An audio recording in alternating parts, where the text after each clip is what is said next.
Good morning, good morning, good morning, good morning. It is it is Tuesday, July the 2nd. Had to think about that. Good morning. This is Meri at the Meri Atelier and welcome to my desk. I'm going to work on some slow stitch, maybe a couple of other miscellaneous things today. I've been stitching a lot. Let me get over here to my tablet so that I can see folks coming in. And I've got one person out there watching. Welcome, welcome in. While I'm waiting for folks to come in, I'm going to clear all my notifications over here, change my quality up from 480 to 1080. It's Leah. Hi, Leah. Welcome in, Leah. How are you doing this morning? Are you ready for the 4th of July? It's around the corner. Let's fix my live chat to all messages. There we go. Let me adjust my camera a little. Like that. Maybe zoom in just a little bit. There we go. That's okay. Good morning, good morning, good morning to folks that are just waking up. If you're up in the balcony, that's perfectly okay. Penelope's awake. I'm going to work on some slow stitch. I think it's week 27. And I'm going to wax some leaves. This one didn't get dried. I learned that I can dry these leaves in the microwave. They were wet because we've had a lot of rain lately. A lot of rain. And I brought them in. I let them sit for a little bit. And then I took 3 or 4 of them, put them between paper plates, and weighted a heavy bowl on them. Microwaved them for just a little over 2 minutes, maybe 2.5 minutes. And they came out dry, nice and dry. This one already has a stitching hole in it for me. So I've got a lot of those I'm going to wax. But before I do that, I'm going to do some other things here. Wake up, world. Wake up, world. Leah's the only one in here. Well, I got 4 of you out there. One of them's me, and one of them's Leah, and the other 2 are up in the balcony, which is okay. They may still be getting out of bed. I have also been tatting a really simple tat chain. I thought I would do that. Just a very simple one because I want to keep my tatting skills up. And so I'm doing what they call a self-closing mock ring, or mock, I'm actually doing a chain like that, which means I'm not doing a true ring, and I am working off of the ball, which means I'm working off of my thread of paper here. Let me put this little cup over here, or I'm going to knock it off the cliff. So we've been having a lot of rain lately, and I think today is going to be no exception. I think there's more rain predicted for today. I'm just going to do another little, these are chains of double stitches and these are rings of double stitches. And I'm ready to do another chain here. And let me just get some off of the ball. And I thought I would just start out by doing this. My hands are a little shaky. 1, 2, and 3, and then I do a Picasso, which is just a little space, a little bit of bare thread between the double stitches. So there's 1, 2, 3, and then I pull the chain, which means I just pull this thread through that chamber of the double stitches I just tatted.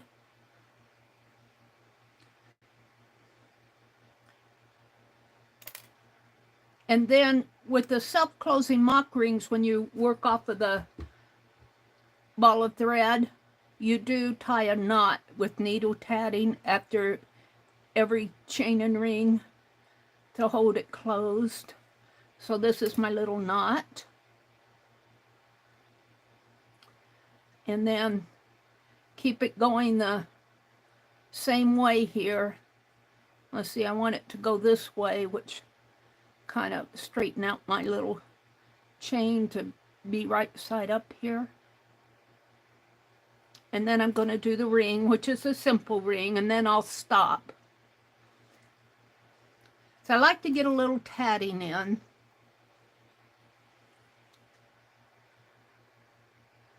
So I do 1,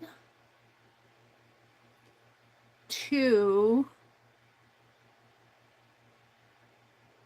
3, and now I'm ready to join to the last picot of the previous ring. And with these, I do use the needle. If I have a tiny picot, I use the crochet hook, but on these, I generally use the needle and just pull that thread through like you would a crochet piece. That went well. And so I don't count that little,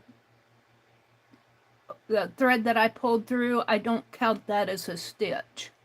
So I'm ready to do 3 more. 1,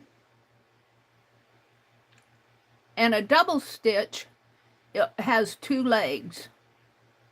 So here's the first one, and then here's the second one too.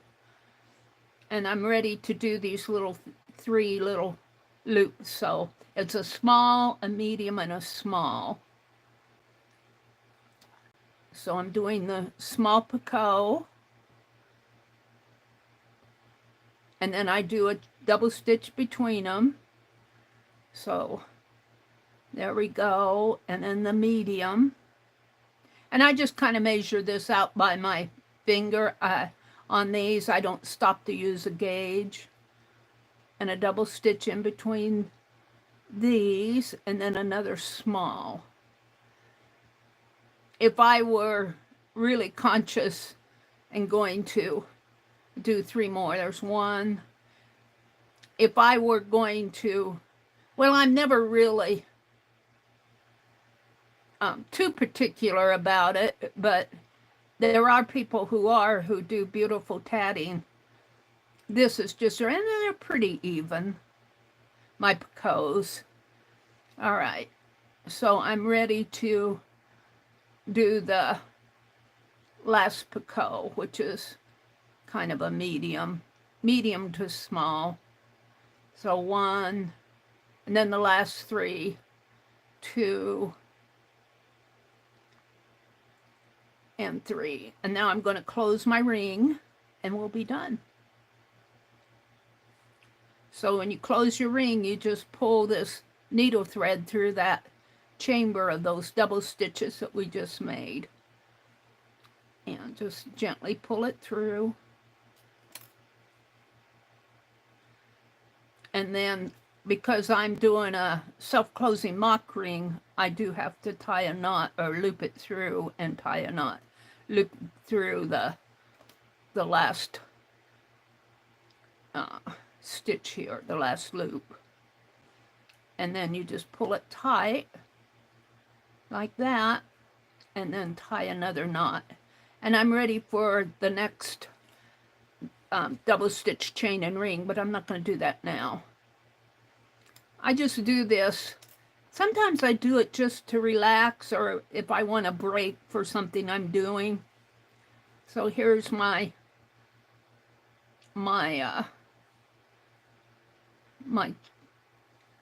chain here, my length of rings and double stitch chains. starting to curve just a little. Not too bad though. This one needs to flip up. There we go.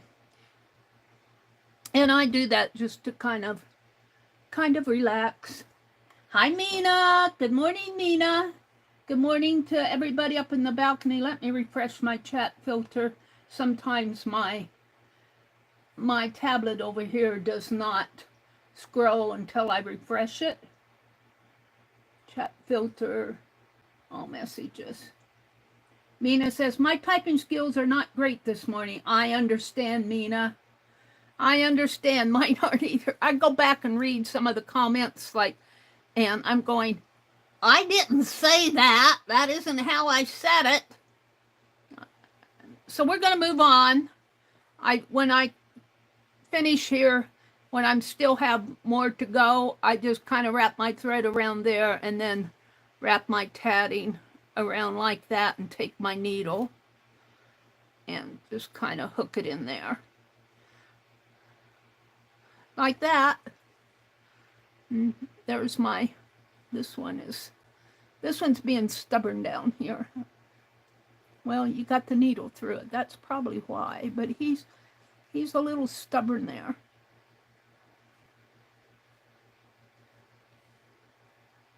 All right, I'm going to set this aside, and I'll play with that later today. Good morning. It says I have 10 people out here. Good morning if you're up in the balcony. All right, so I'm going to wax some leaves. Now, I think K3N used parchment paper, or not parchment paper, but freezer paper. I don't have any of that right at hand. I have some, but I have to dig for it. So I'm going to try to use wax paper. This may or may not work. But I do have, let me bring my stack of leaves down here. I do have real beeswax from and these are my dried leaves. I do have, got a little wreath of leaves there. Put that up. So what you do is you take a leaf, and these I believe are violets, and that one's not dry. I want some that are dry.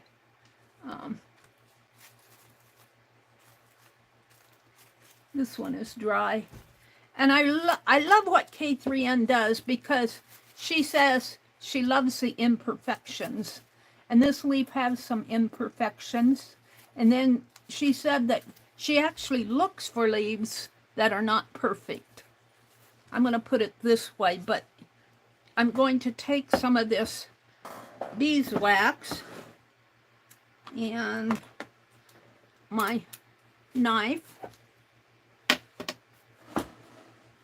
I'm going to turn this wax paper the other way.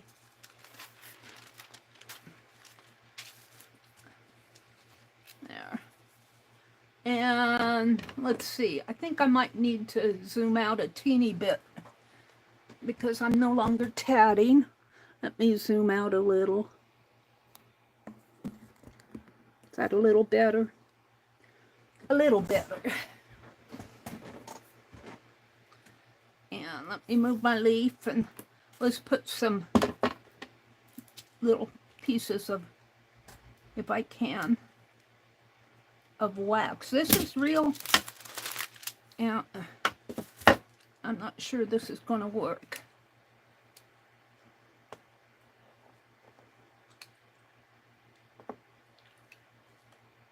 This is real beeswax. I'm just going to kind of cut through this. It's very soft. It's warm in here. And it's sticking to my wax paper. Let me get a piece of paper. I don't think it's sticking to the wax, but I don't think it'll stick to. Let me pull out a piece here. Hold the phone.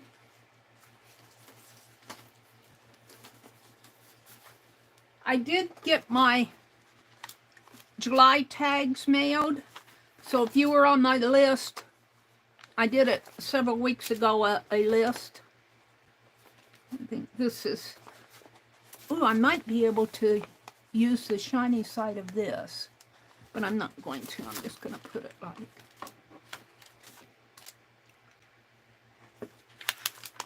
like this.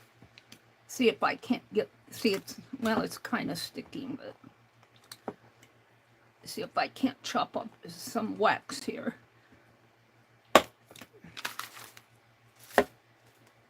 Yes, Mama, I'm being careful. I didn't realize that this was going to be so, or I would have done this ahead of time. It's been a long time since I've done any batiking or wax seals. This is real beeswax.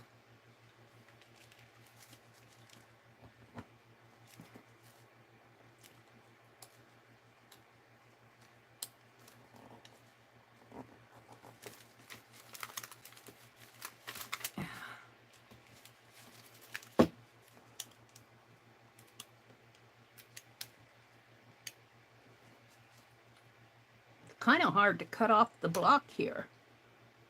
I didn't realize it was going to be so difficult to get off of the block.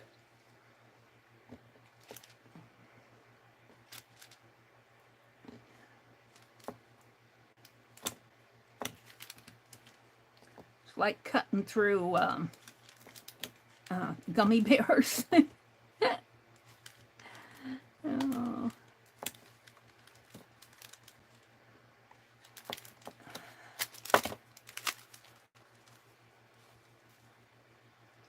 It's very, it's stiff, but it's gummy.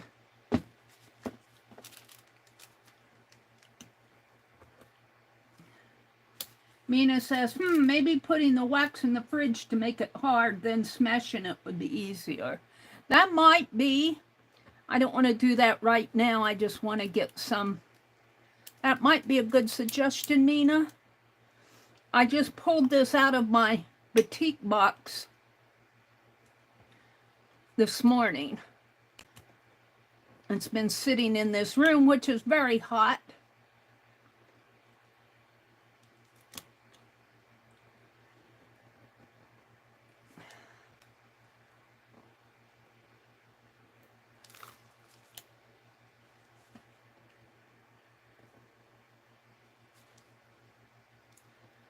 I feel like if I can get a good chunk off, I can cut it down a little.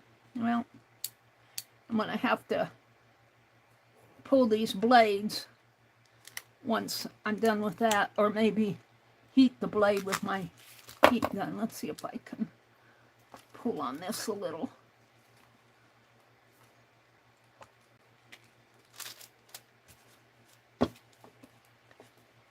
Let me get one more chunk off here, and we'll move on. I don't have to do all my leaves now. I bought some just plain candle wax, but it is probably paraffin. It's not the true beeswax. This is true beeswax. There's no paraffin in this.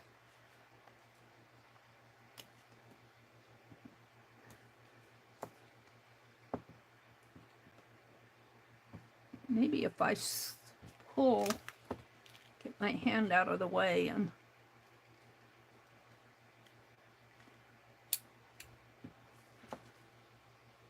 pull like that.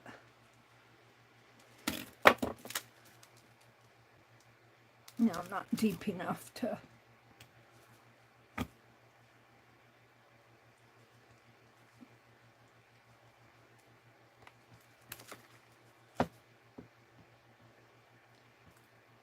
I'll get it. There. I'm going to stop on that, on the big one. And let's see if I can't just cut some little pieces off here. Probably should grate it, but I think the grater, would tend to get all clogged up with this gooey stuff. it is cutting it in smaller pieces. Once I get a hunk of it off.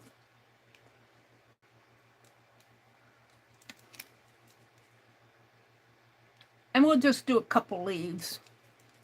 And K3N at Cloth Tails, K3N space Cloth Tails has a video on waxing leaves.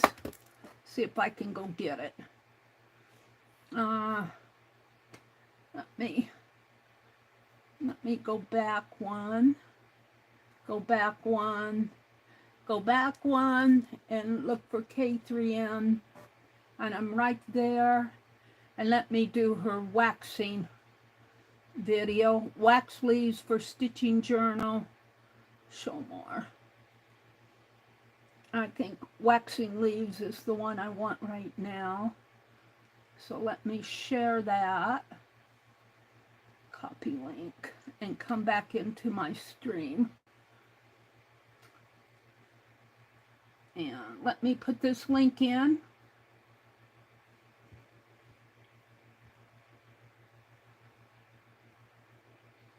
And it's K3N at Cloth Tails. You'll see that in the link.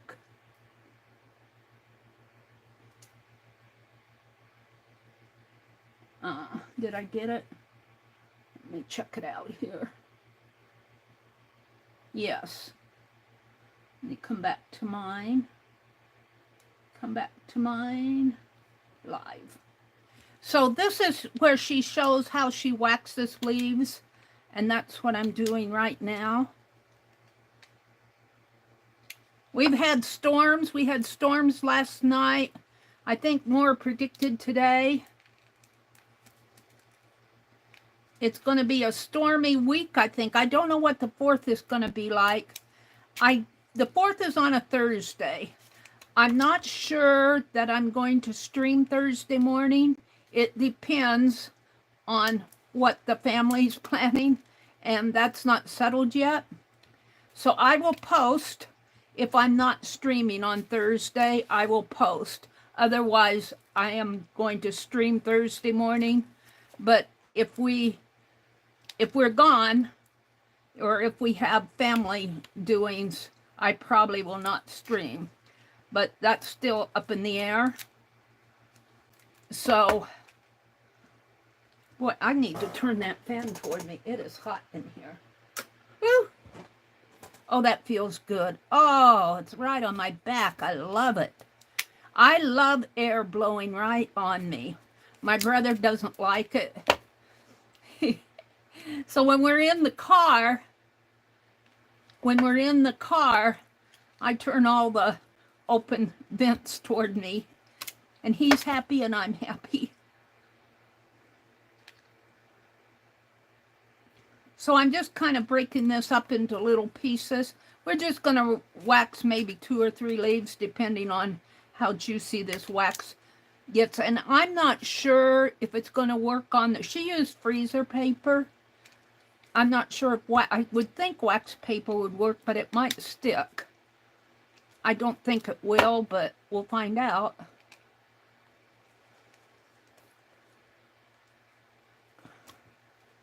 I hope you guys are patient. Leah says, I need something to wake me up. Tea sounds wonderful. Things will get better after I have my tea, Mina says. I had some coffee this morning. I set my alarm for 3:30 on the days that I get up because I have to have some time in the morning to myself. I didn't get much done.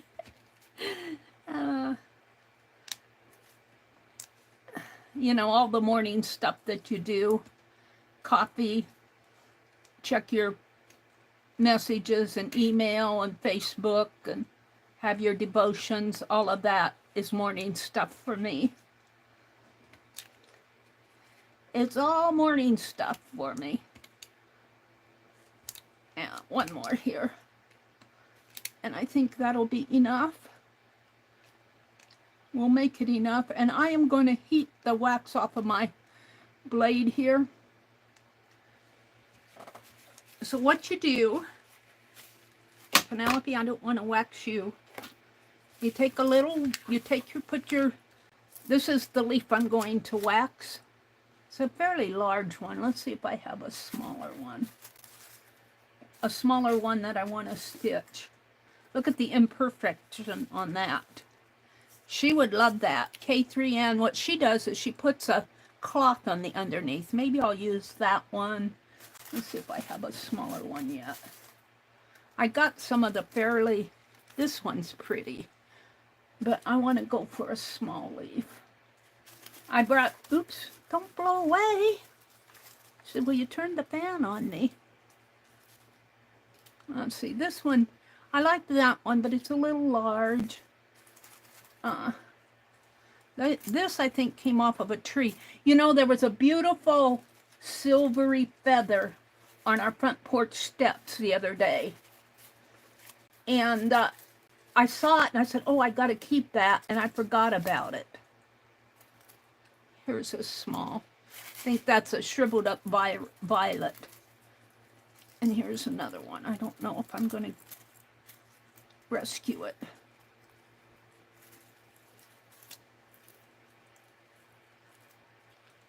Nope, the stem came off of it.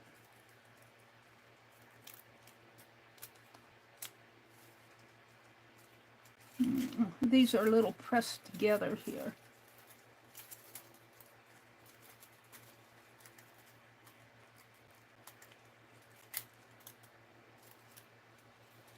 This is a vine. That's another violet. These are pressed together. I think this is the dill in here, and it's holding everything hostage. I'm going to put that aside. See what else I have here. Oh, this is a pretty one. Let's do this one. All right. Let's move. Oh, and the hosta leaves. We'll do. I think the hosta leaves are pretty strong on their own. We'll do 2 hosta leaves. And I don't want to do this. This is.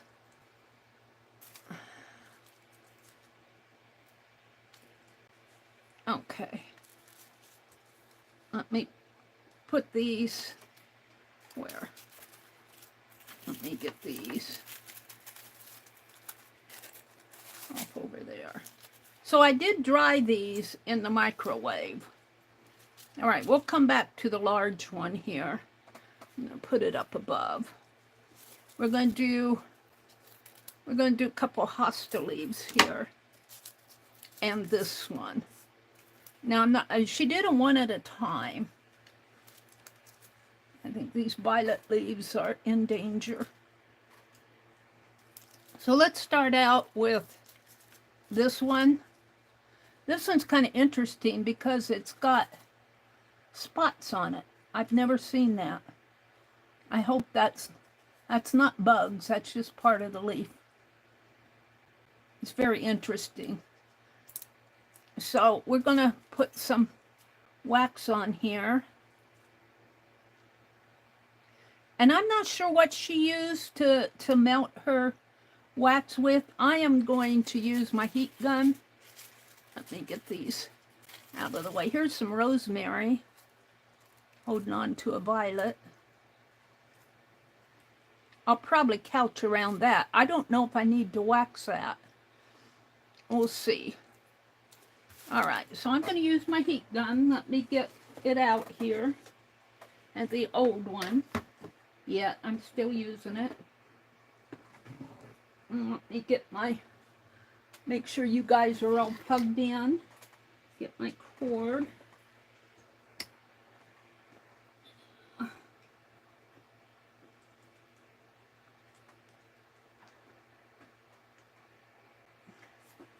The lighting's bad down here.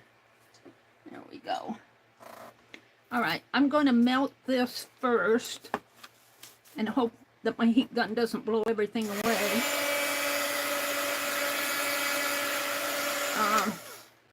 Maybe I'll melt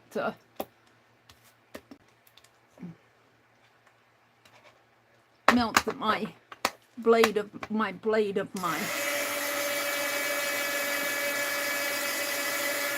melt the wax off of my blade. I'm not touching it.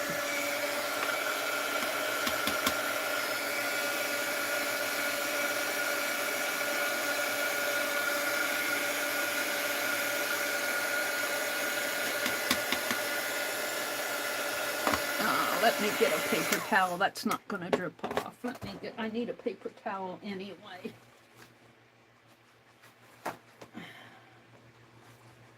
I'm going to clean my blade here.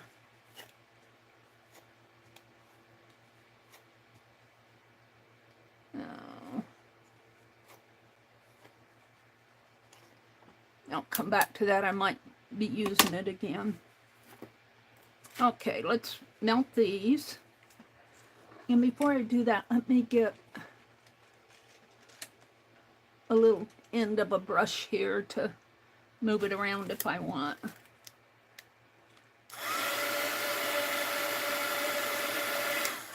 And I do want it down this way a little more.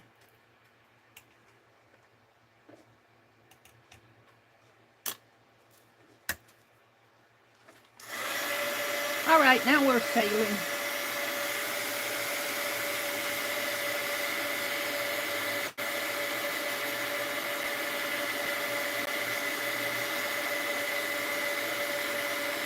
And when you use a brush, don't use a nylon brush. Use one of those old paint brushes, those cheapy kind that don't have, and my wax is gonna,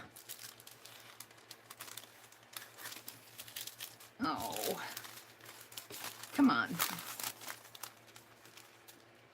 And see how quick it settles? I'm going to put another, I don't want my, hold on. I don't want my, my things to, my wax to float around.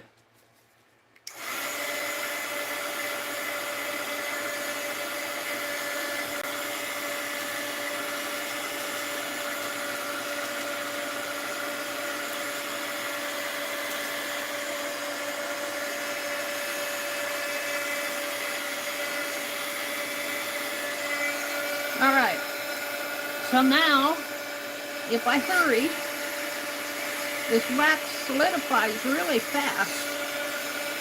I'm going to take my leaf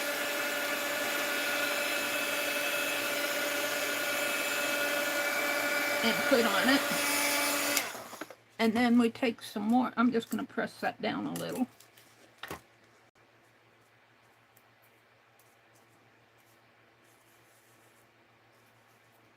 Maybe smush it a little. And then put some wax on top here.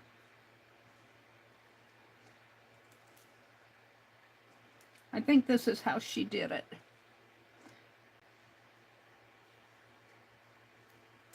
And we're going to melt this. And I might need to hold on to my leaf.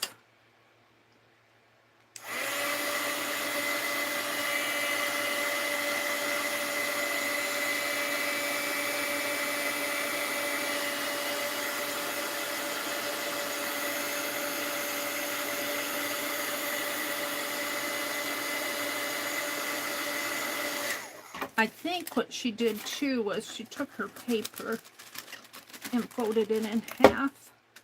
Let's try that. I'm not sure how this is going to work, but we're going to try it.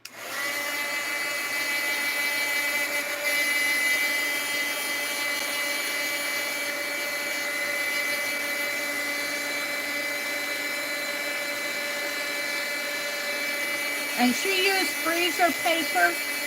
I don't have freezer paper at hand.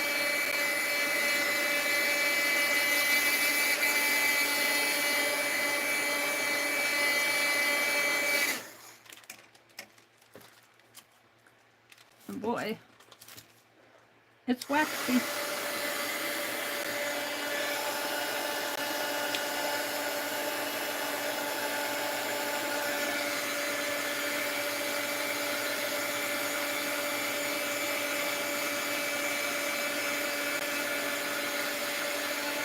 I might have too much on there, I don't know. I'm going to lift it up and see if I can't get some.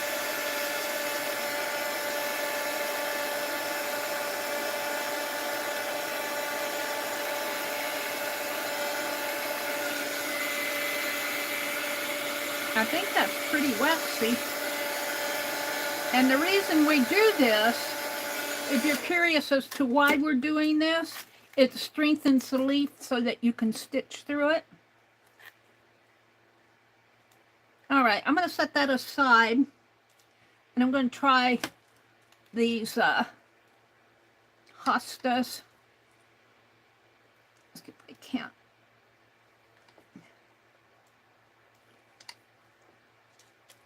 And it got wax up in here, I think. I'm not sure if that's waxy there. And these are, this is a pretty one. See if I can't make it a little bit longer.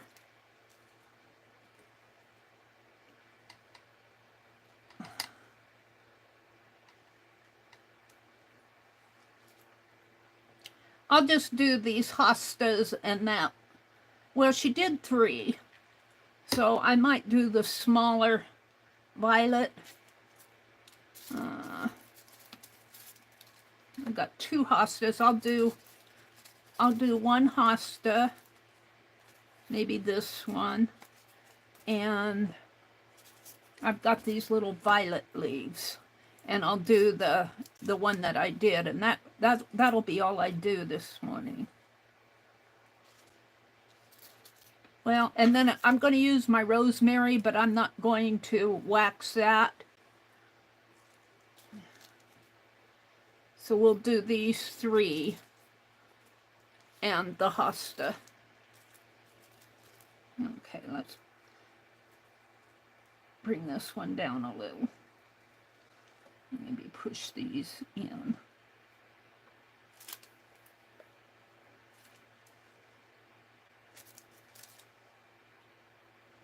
I think I can do that.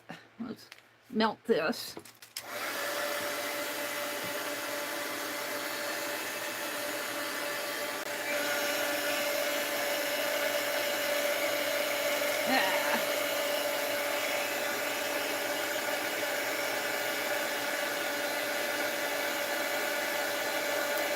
Come on, get off of there.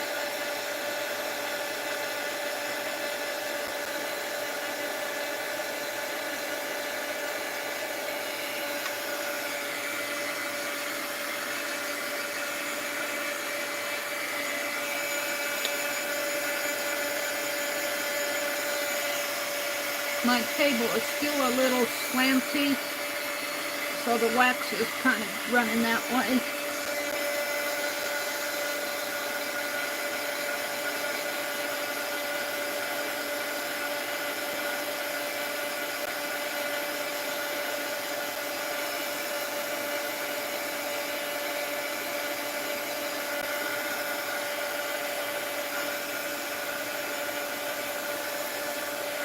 You can tell how shiny it is. I don't know if you can see that. I can see how shiny that is on there.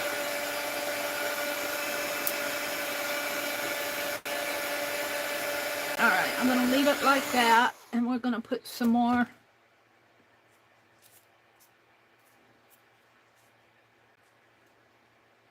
I'm going to put some more on top here.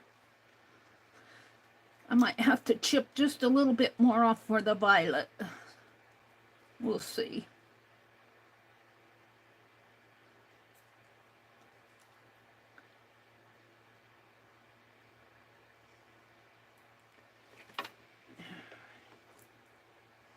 Well,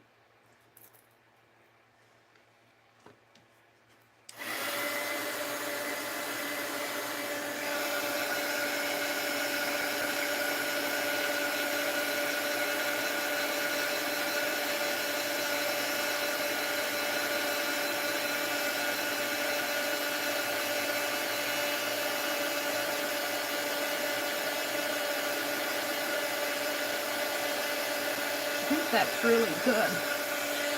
I'm going to save that piece for the violet. I think I got it pretty good. And it dries pretty fast. So we'll put that there. And I'm going to see if I can't get my violet in here.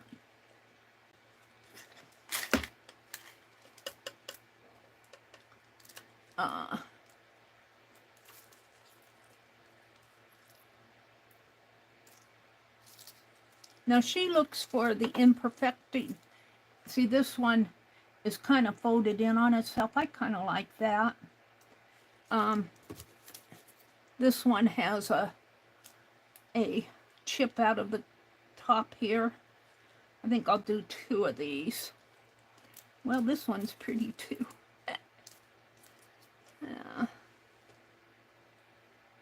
This one's small. I'm going to do the small one, I think.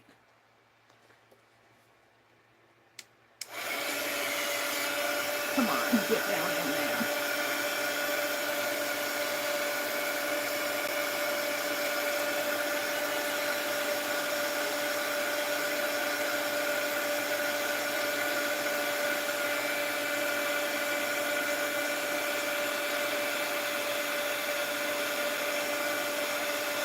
Oh, that went pretty good.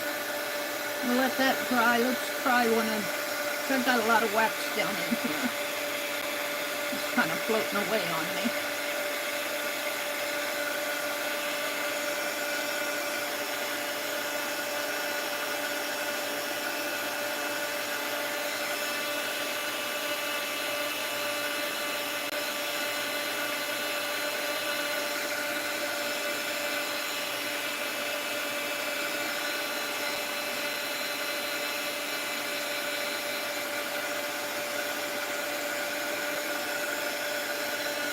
Pretty good.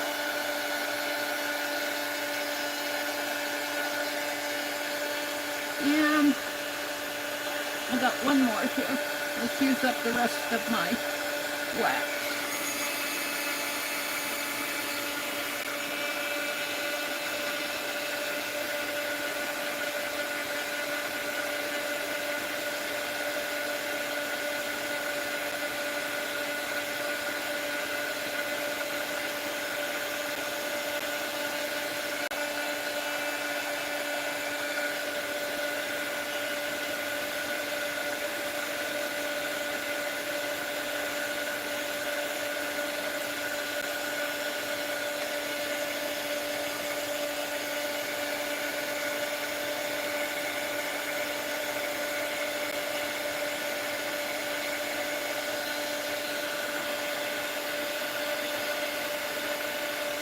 And she folded the paper over that.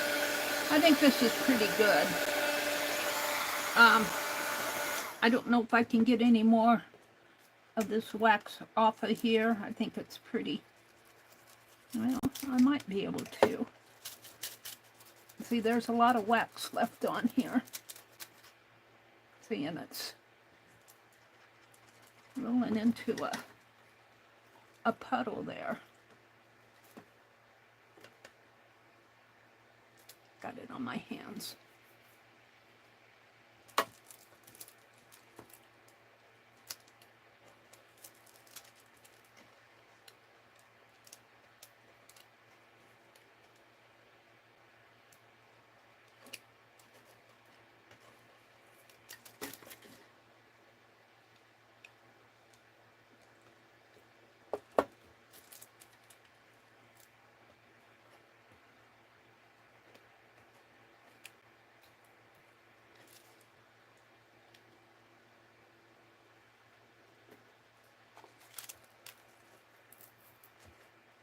Yeah, I'm just scraping the paper off of that. Ouch. That glass is hot.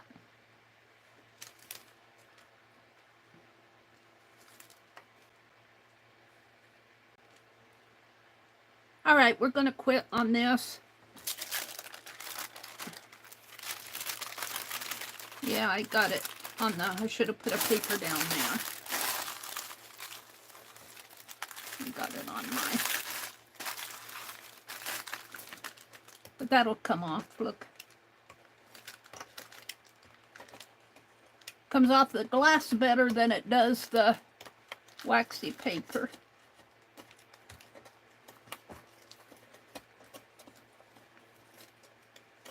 got quite a bit of it off there. I'll save this.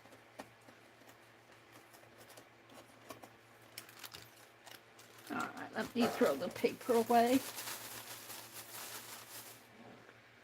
Get this off of my knife.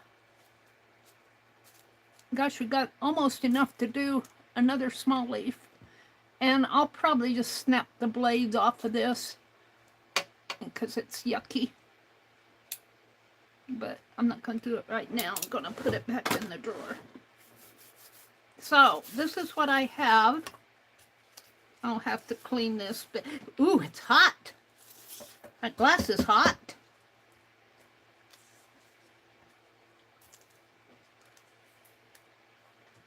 So I did not do that leaf. I should have done that leaf. We'll put it up there. Got wax on my hand.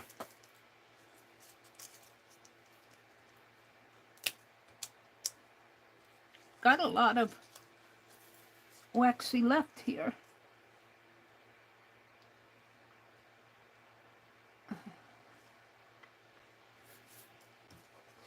Alrighty, I'm good with that. Let me unplug my heat gun.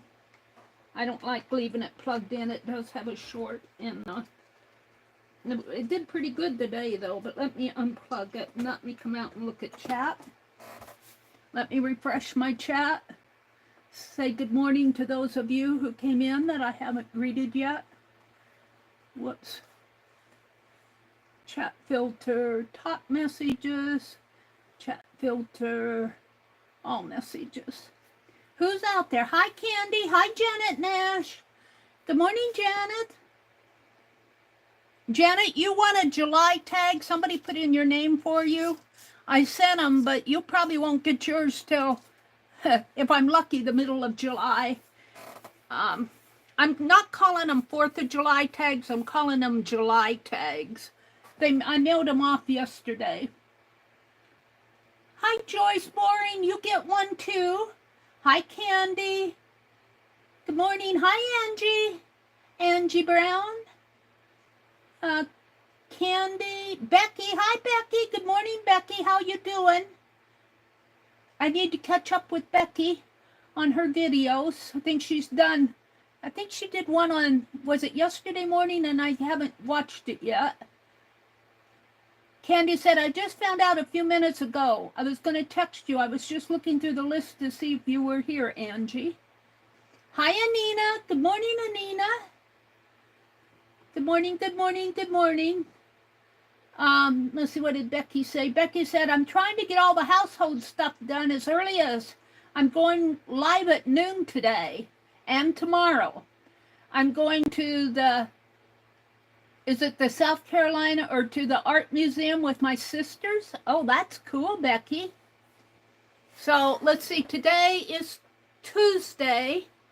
So she's going live at noon Eastern. And tomorrow. Becky, you are too productive and too early for me, Candy says. Becky's been doing laundry. And I'm back to where I put in K3N Cloth Tales video on waxing leaves. Now she takes them and stitches them on fabric. These are the ones I'm going to use. Maybe I will do this because it's pretty strong, the rosemary, and I'm just going to couch it on there, and it is not waxed. And I'm going to leave this paper down. I might heat gun later and see if I can't pick up some wax off of the edge of the table that I didn't. And I think it's pretty good. It's hot. It's still warm. And I got wax. All right. I think I'll have to heat gun it because hand sanitizer I don't think will pick up the wax. So now what I want is some fabric to put this on. And I did bring fabric in. So let's see. what I want to do here. I thought it would be pretty if I can find it. I have some pieces here that I can use. I have this. This is a piece of hardanger fabric that I did years ago. I was going through my cross stitch. This is some linen, cross stitch linen. I'm gonna use that for my, let's see what I have here. I brought my needles and thread. And here's some pieces I can use.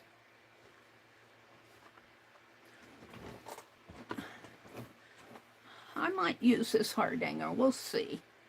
But I'm thinking more something. Let's see, I was going to do the rosemary piece. Let's see what I have in here.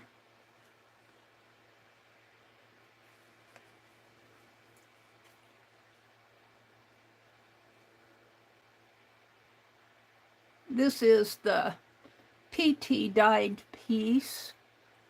I like that. This is off of a table napkin. This is what I used for the I kind of like that hexagon that I did. I think I'll use this. And I'm just going to couch it on there. But I need an underneath piece. Something to make it stronger. I like that. This is another napkin. Same thing. It's a 4th of July piece. That would be fun to use. And this is some I walnut stained. We'll keep these out. I think what I'm going to do, and I've got threads hanging here. Let me cut this.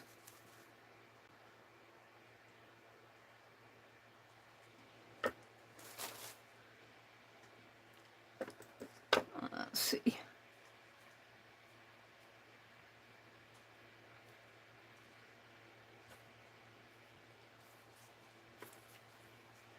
I kind of like this. It's nice and strong, but it's also a woven even weave that I might stitch on. I think this came in that bag of stitching. I think I'll save that out. But this is a part of a tablecloth. And I think what I'll do, I lost my, oh, there it is. I think I'll put this on here, like this. And this will strengthen the back.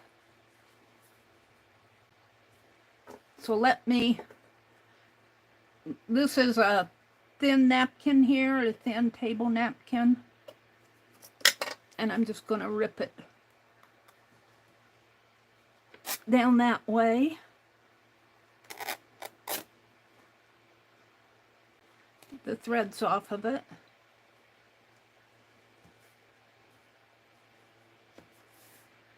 And throw that away.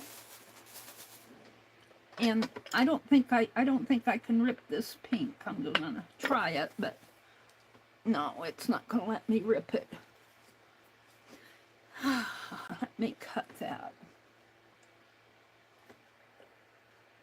So Becky's gonna go to the art gallery today and tomorrow. So she's gonna be live at noon Eastern.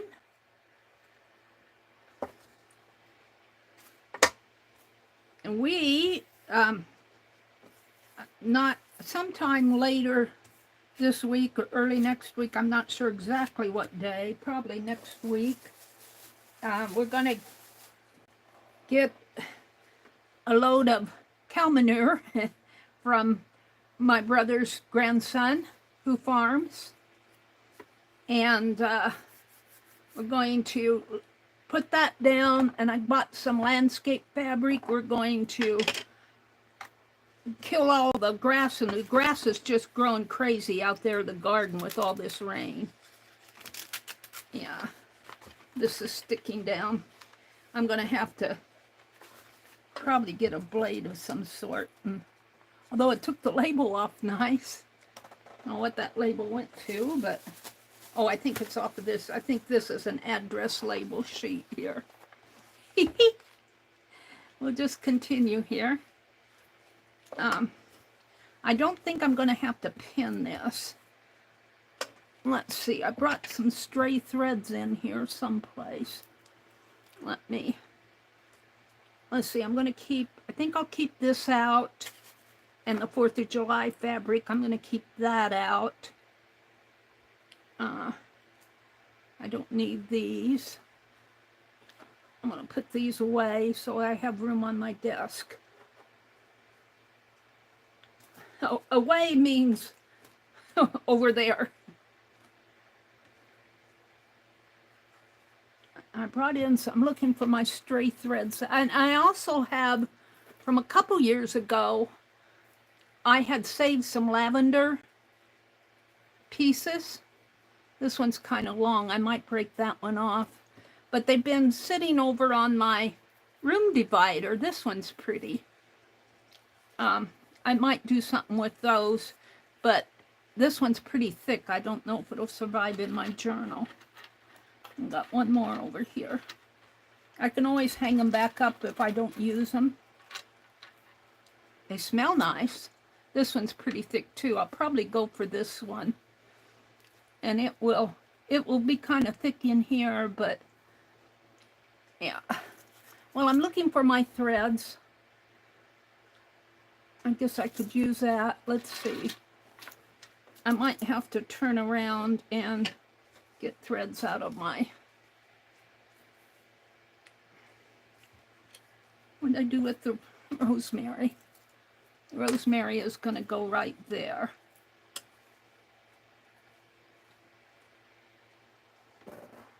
And I got wax on my paintbrush handle. Alrighty. So this shouldn't take too long to couch this. Let's see. Let's put some pins in here just in case. I just got a few left here.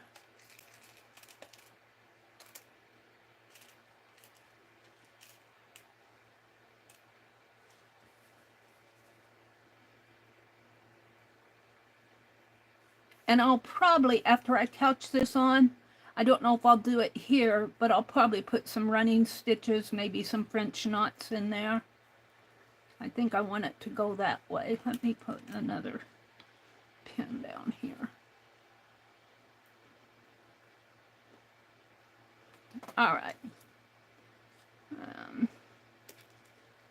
Put these back in.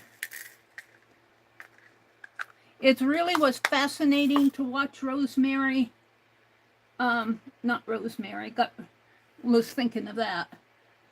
Let's see. Becky waved. Let's go down to the bottom here.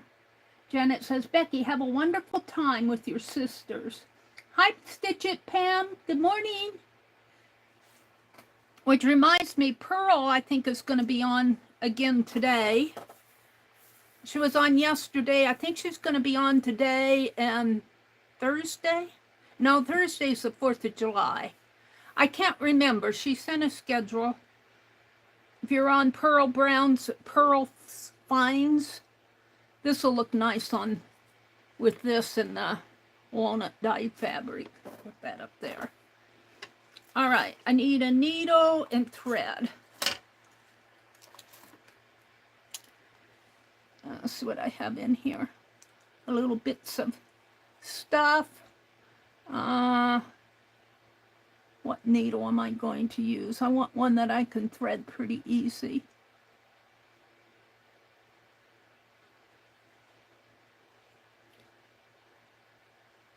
Here, let's use... I pinned this thread in here. Let's just pull it all out.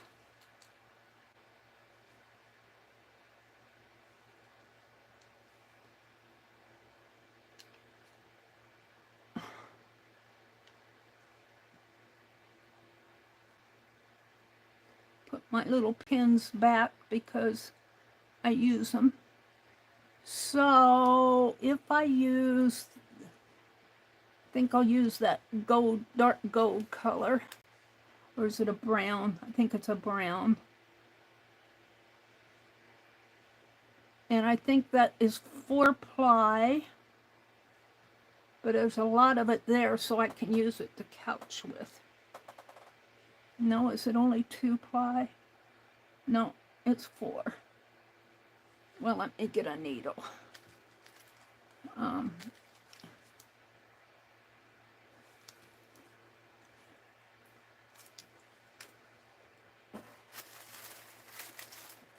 some needles.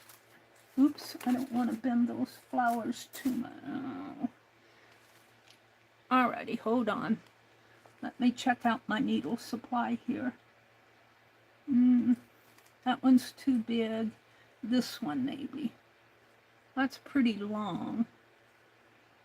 I have my favorite needles that I use because they have long eyes.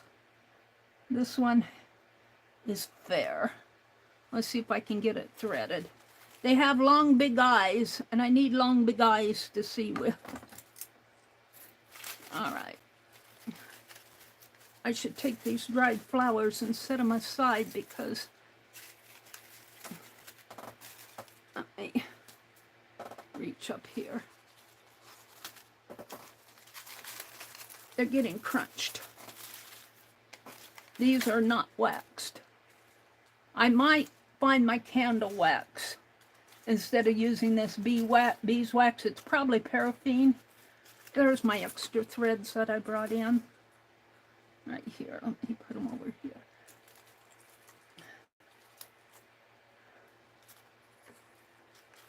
Hold it. I'm putting leaves away. Oh, that one's really ruined. K3N would like that one. I think I crunched it myself.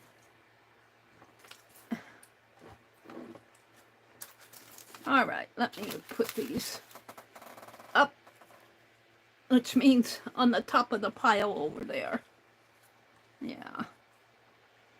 Okay. Now, hold the phone. I'm making room because I need room to stitch. I need room to stitch here.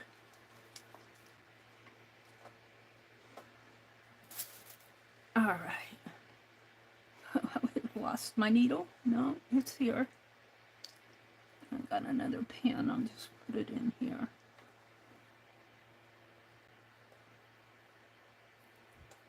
All right, the scissors and thread.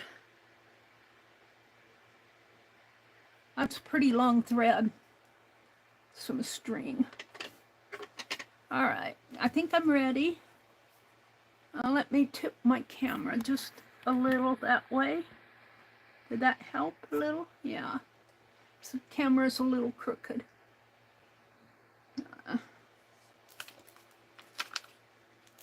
My paper's crooked. Sorry with the wiggly camera. Hi, Tina. Good morning. Now, this is a piece of rosemary, and I'm going to couch it down. It is not waxed. Let me get the... And I might need to take a pin and just pin it up at the top here to hold it in place while I'm couching.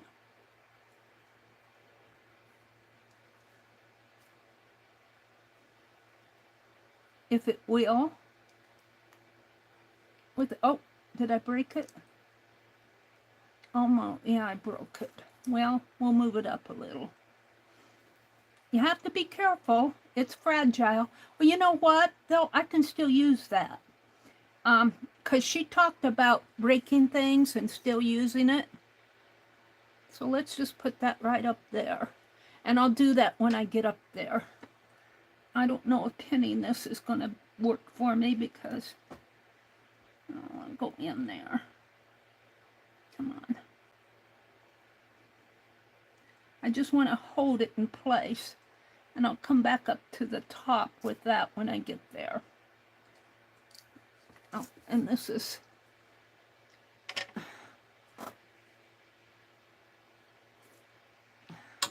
All right, one more thing I need to do before I start stitching is separate my threads. And lucky for me, they are separating on their own. And they're fairly long.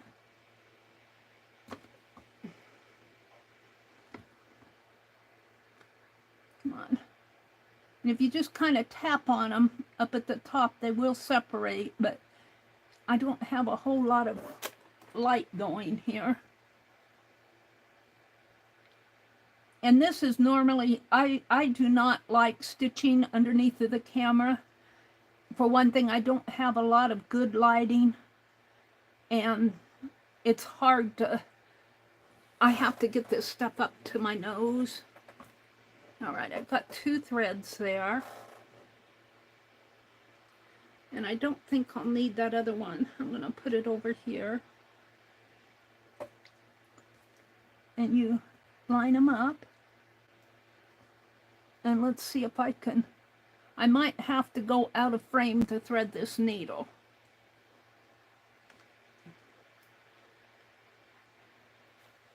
It's a fairly long needle. This is not one of the needles I really like. Oh, it went right through. Yay. My needles that I like the Clover brand. I can get Clover brands, but they're probably an inch shorter than this. They're probably about this length, and they've got a big eye to them. Are the ones I like, and I forget what brand they are. Oh, and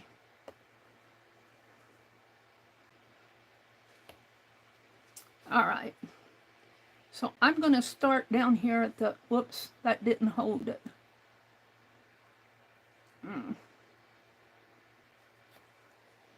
I'm just going to take it off for a minute until I get started. I'm going to start right down in here.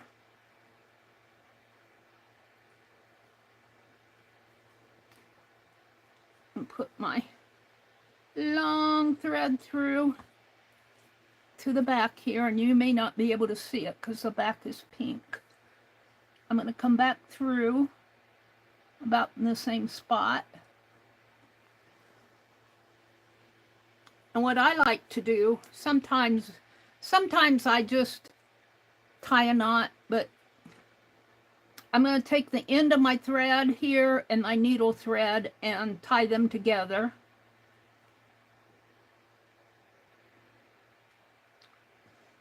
And I think if I come in between these two, if I can see.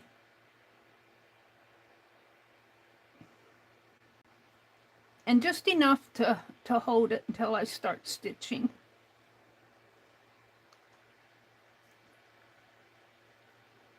I'll do 2 of them here. And for now, I'm going to let that, no, I think I'll clip it.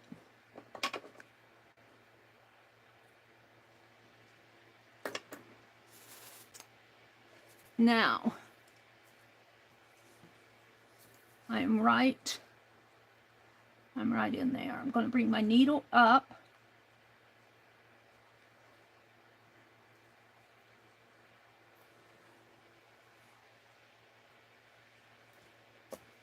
Now I'm going to put my rosemary back.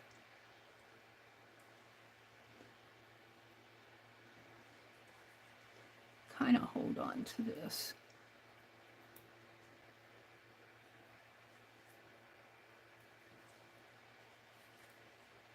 It's really hard to do this underneath of the camera.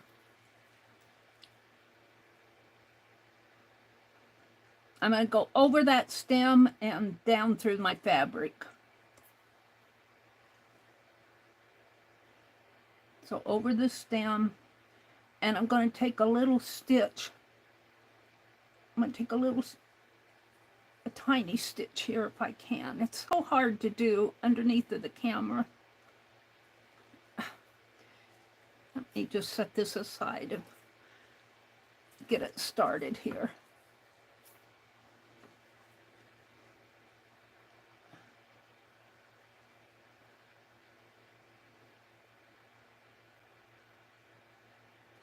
And come on.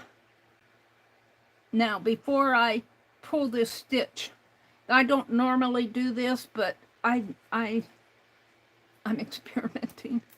I'm gonna put this in here and pull my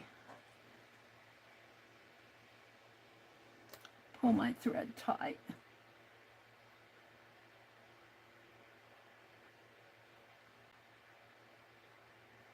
I don't know if you guys could see that, but I got a little stitch there. And I've already gone up.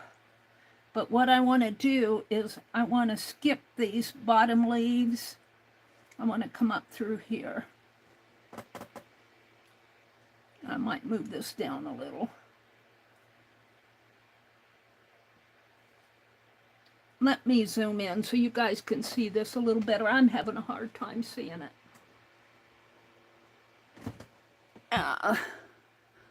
Let me zoom in. And then I'll zoom back out when I'm at the right time. But right here is my first couching stitch. And I'm coming up my fabric right over here. So I want to go down and up again.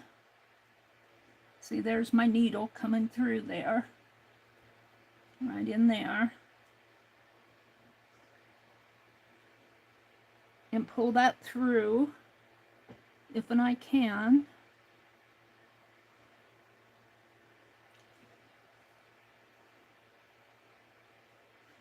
And there's my second couching stitch. Now I'm going to kind of slant up because I want to skip these two leaves right here. So I'm going to go up a little. But in order to do that, I'm right here. So this thread is going to go from here to here. And it's kind of hard to do this online. My fabric is maybe not the best choice, but... And I'm taking fairly large stitches. I can't get under that.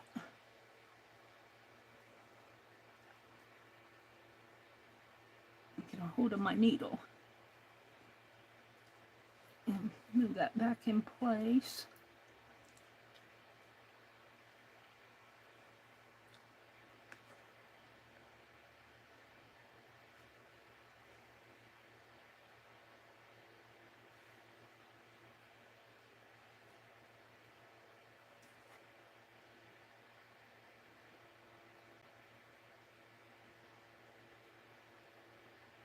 So now I want to move my rosemary over just a little because I'm going to go from here to there. I'm going to jump across again.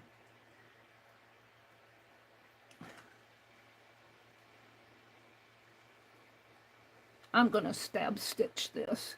Might be easier to stab stitch it.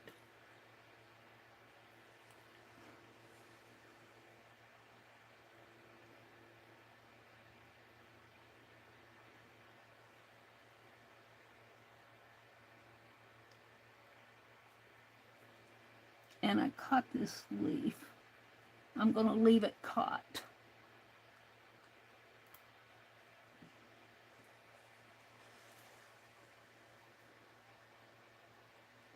And I'm going to come down into here.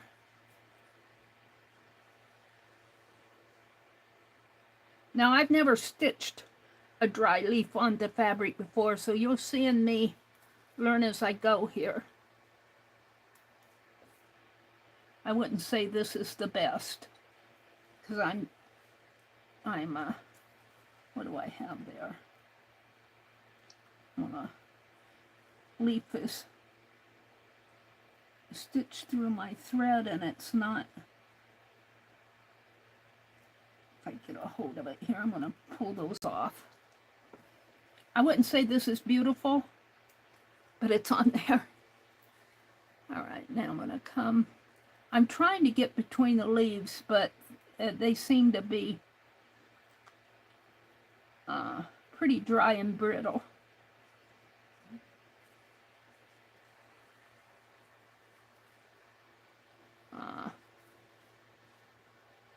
You see, I broke the leaves off of this side, but that's okay. It's me experimenting.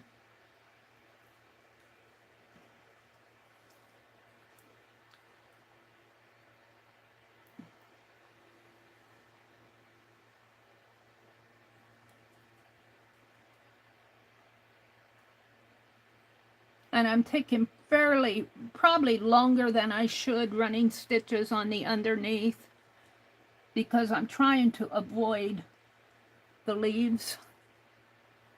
This is a piece of rosemary. But you see my couching stitches are there, there, there. And then on the back, I don't know if you can see them or not, I have running stitches here. My thread is brown, so I'm not too happy with how this is going because I'm breaking off leaves. But so be it. I might put another piece on here. Oh, did I do that wrong? Oh, geez, I did. Did I? Or is it just catching on here?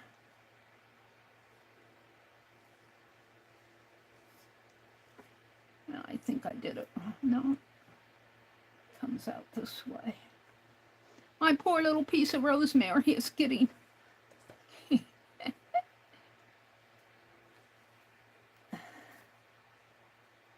Between me trying to hold it down and stitching around it, I'm losing leaves.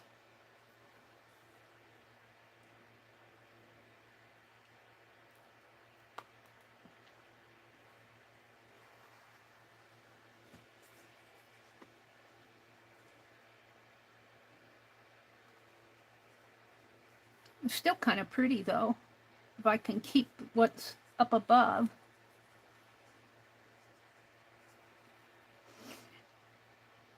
And I think, I don't think I could do it with this rosemary, but when K3N stitched her leaf, she put a little bit of glue on the underside of the leaf to hold it down. I don't have, this is kind of skinny to put glue on. Oh, I broke off another leaf. I stripped it bare there. Aw.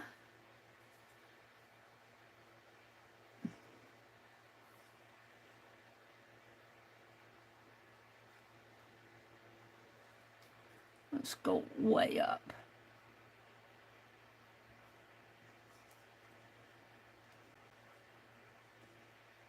Oh, I crunched it. I crunched it in there. I broke it off. All right, this is my last stitch. I broke it. I broke it with my thumb, trying to get that needle through. Yeah, I'm crunching it all to pieces. All right, this is my last one. We'll go on to something else. That beautiful piece of rosemary. Well, I'm not too happy with this. Let's see what I have. Let's see. Let's go back up to my pile of leaves here. Maybe I can do better on the others, which are a little more.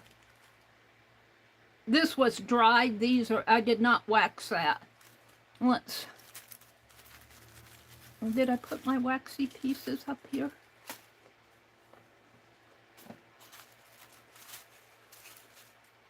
I lost my waxy ones. Where are my hostas?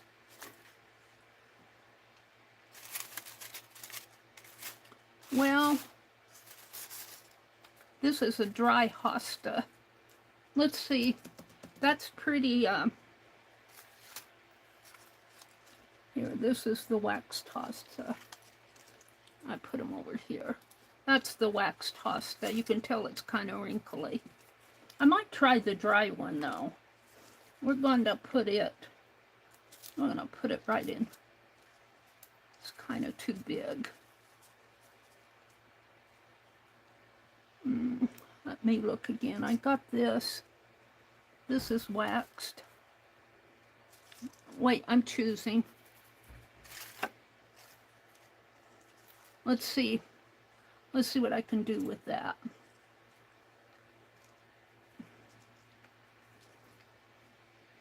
Let's get this out of the way. It's in my way. Let's turn this one.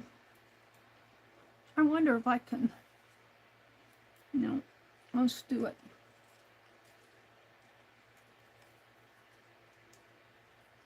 Let's see if I can work down, yeah.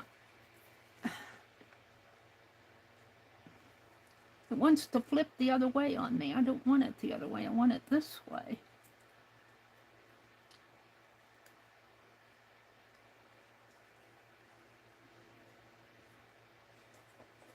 It's my thread. I don't know what it's going to look like on the back. But I'm going to go back down this stem.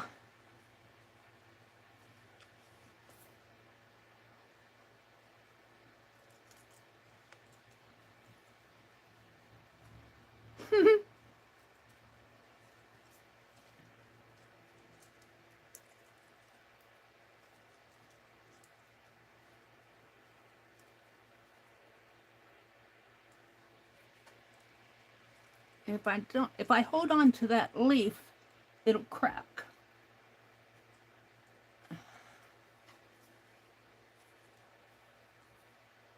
Yeah, that poor rosemary on the underneath, I really banged it up.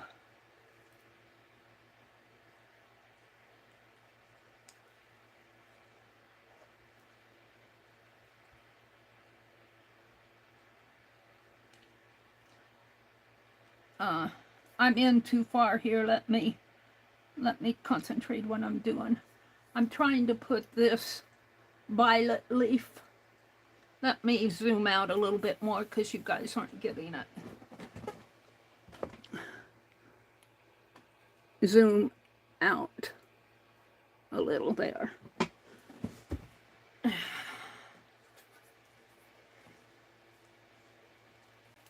This stem, it wants to go this way. I should listen to what it wants to do rather than making it do what I want it to do. Maybe if I listen to your leaf. That was one of the things Kate, but then it doesn't fit on my fabric. I don't think any tape on there will help, but we're going to try it. I don't have a good glue stick. I think I'm going to try some. Not that, because I'll have trouble getting it on. Let me reach up here. Hold on. I could try a piece of wax on it. I don't know if I want to do that either. Hold the phone here. I had some tape. Let's see if I can tape that leaf down with just a piece of Scotch tape.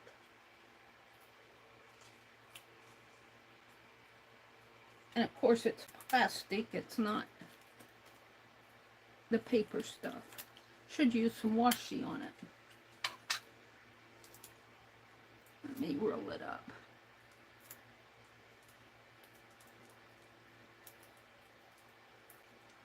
Oh, I'm all fumble fingers this morning. All right. I had to get out of my chair. I'm going to take this little piece of tape and put it right on the back of this. And tip this over. I know it wants, I should listen to it, but it doesn't, it's not going the way. There. Now I'll see if that holds it. Let's take this pin and go over and see if that'll hold it down a little. Now where's my needle and thread? My poor little rosemary. I feel sorry for my rosemary. Oh, no, that tape didn't hold it. Well, let's try this then. Let me come way up with a long stitch here. And this is wax, so I should be able to poke my, let me get this tape off. It's on the fabric, but it's not holding the leaf.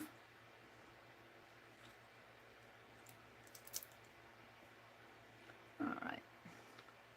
So what I want to do, maybe, this is a waxed leaf, so theoretically I should be able to poke my needle through it. And it went through. Now let's see if it holds it.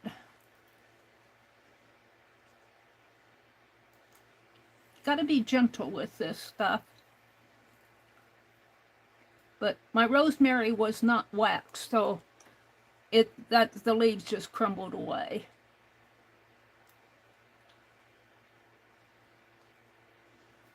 I'm going to stitch this very carefully.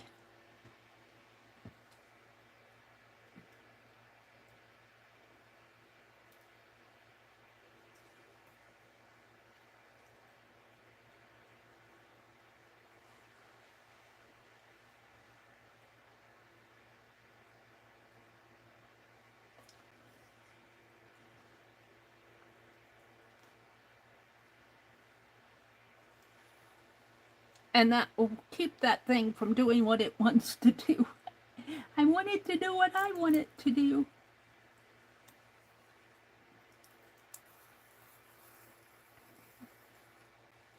You listen to your leaf, but my leaf said it wanted to go away. It wanted to fall off the edge of my fabric here, and I didn't want it to.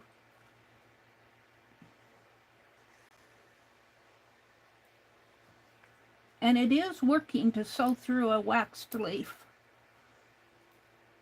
I don't see this leaf crumbling. The rosemary crumbled, but it was not waxed.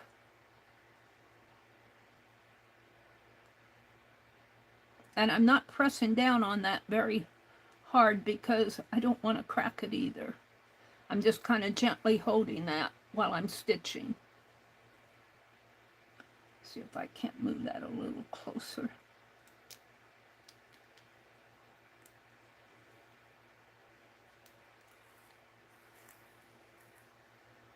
I have lots I want to show you this morning, but I do want to do this too. And I'm going to do it as much as just putting the leaves on. And then hopefully I can come back, and it looks like I crumbled it a little there.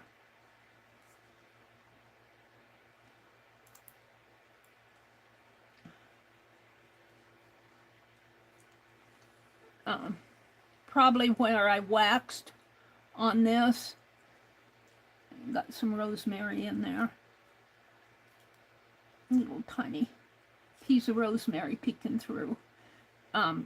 When I waxed this, I probably did not get all the wrinkles waxy, so it is going to crumble away in places where there's no wax, I would think. I'm just surmising. I'm no authority on this at all. This is a violet leaf. It kind of folded up on itself in there. I wouldn't say it's the prettiest in the world, but violet leaves are, see, that's going to crumble. I'm going to let it crumble. I'm going to let it crumble. Where's my thread? I'm going to pull that off. It's pretty that way too. My thread is way up here. I'm going to leave that thread there, or do I want to take it out? I want to take it out. Hold on. This thread here I want to take out.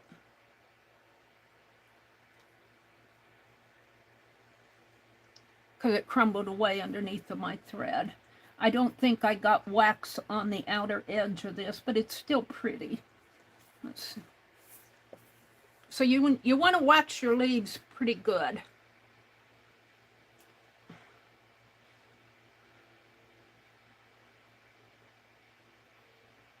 I have to rethread my needle.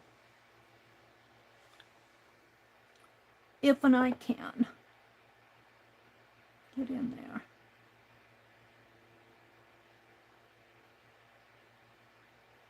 And I have too long of a...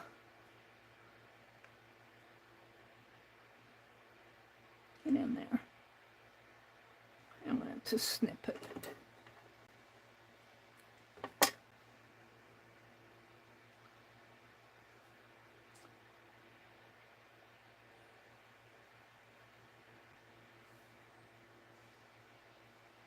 I'm probably boring the bejeebies out of you. I got to get it where I can see what I'm doing. Get in there. Go on.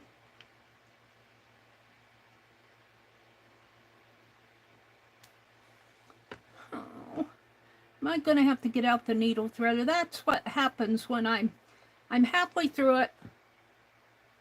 Got to rethread my needle, and then I can't see what I'm doing to rethread the needle. You went in there really good the first time. It wants to hold the phone. There. All right, gently, Meri, gently. Gently.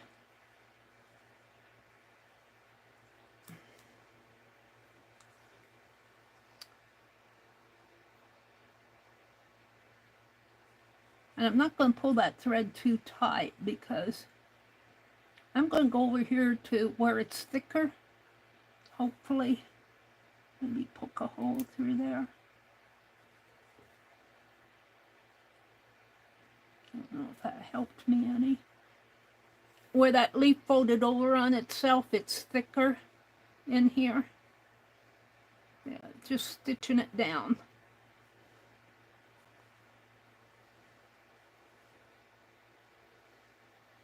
It's a pretty long stitch. That's okay. When she was stitching, her stitches were different lengths, and she was commenting on it. If you make stitches of different lengths, whoops, it's catching on here. Don't catch on there, you're gonna break it.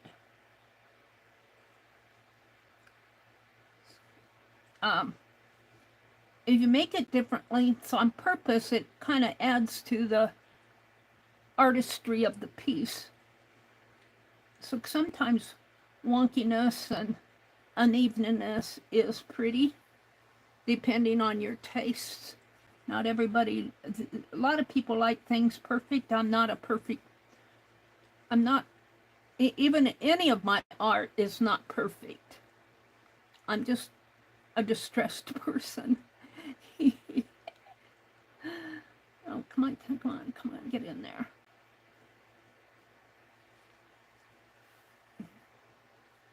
All right, now I'm going to try, now that I made it behave and go the right way, to continue stitching the stem down. And hopefully that will... My poor rosemary is almost stripped. And I would imagine after all the page turning and everything, it will be totally stripped. But it was, after all, it was dry. I'm going to stitch around both stems here.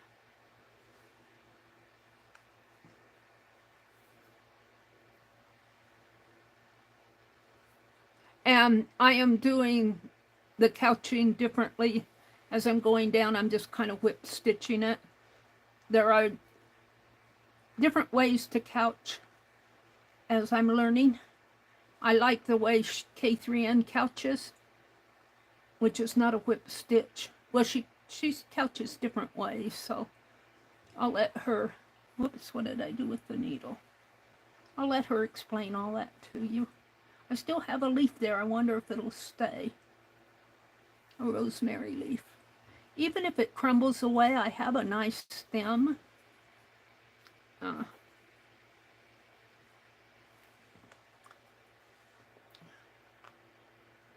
And I'm doing really long couching stitches here.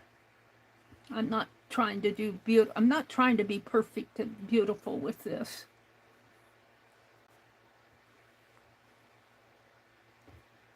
Let's come way down here.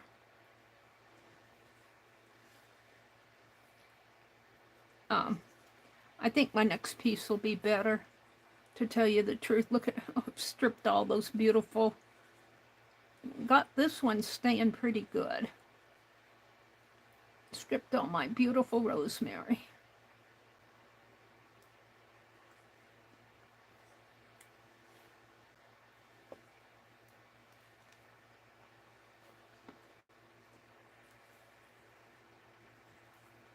One more here. And here. Down in there. I wonder how this will live in my journal as I turn all those pages and flip and everything.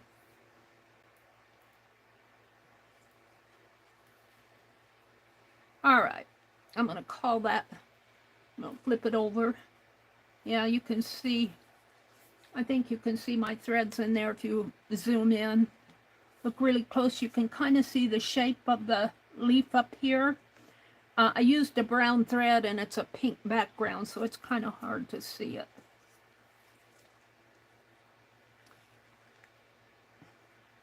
Now I could, the leaf that I stitched over the rosemary is waxed, but I think you could take something like hairspray or a fixative and spray on that leaf. You get it on the fabric, but hairspray goes on your hair. Why can't it go on fabric? I'm going to hide my thread here underneath a couple. Come on, get in there. Yeah, I can't see. I'm just going to, no, I don't want to cut it. I want to hide it here. Not hide it, just loop it under a little. Come on. There.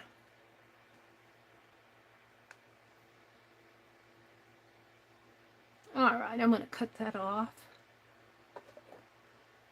Would have been pretty to use a lighter color thread. So, there it is. I could put Live Dangerously here. Let's, I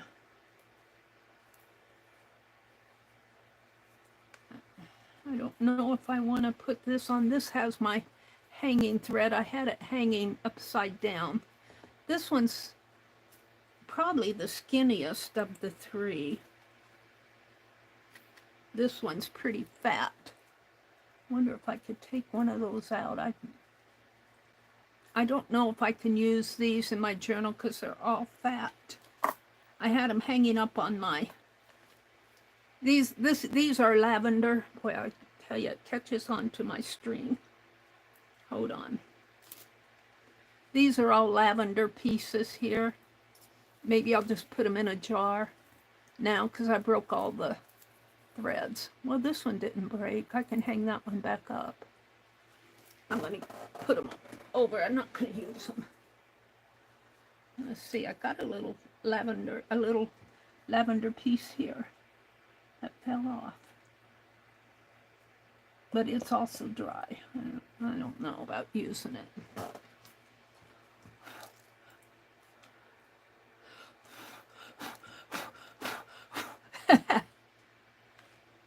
All right, let's see what I want to do.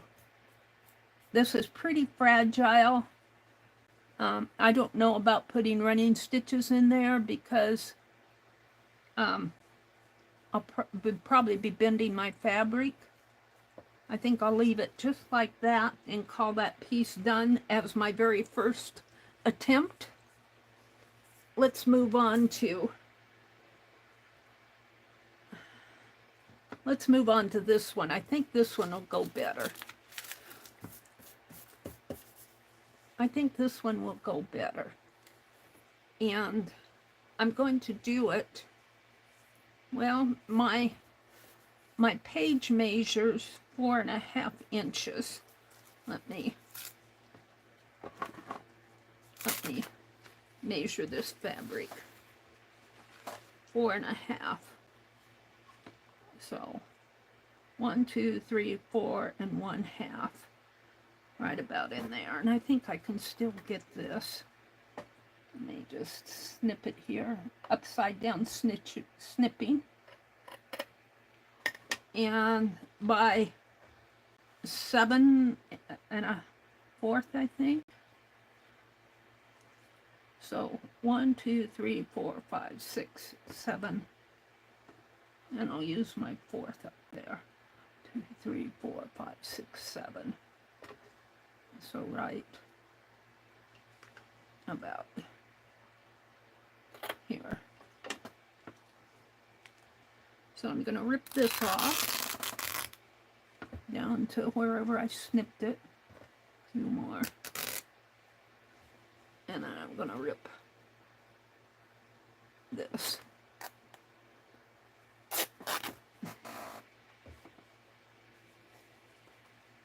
That's approximate size of my pieces that I'm using on the back of my journal. This might be a little short.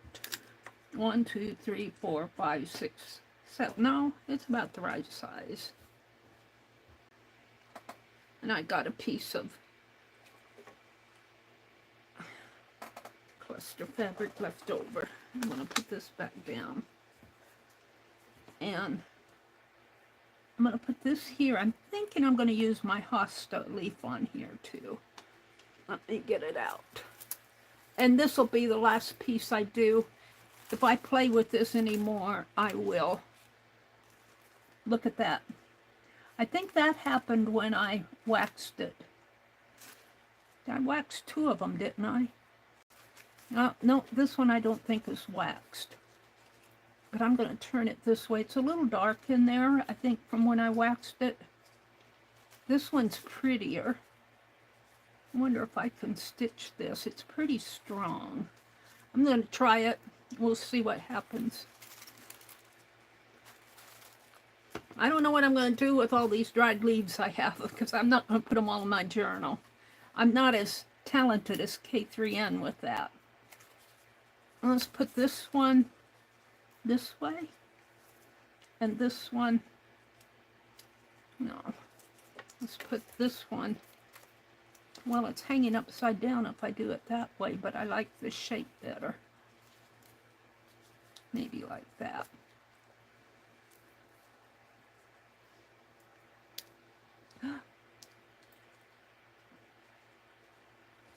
That's the back of it. This is the front of it.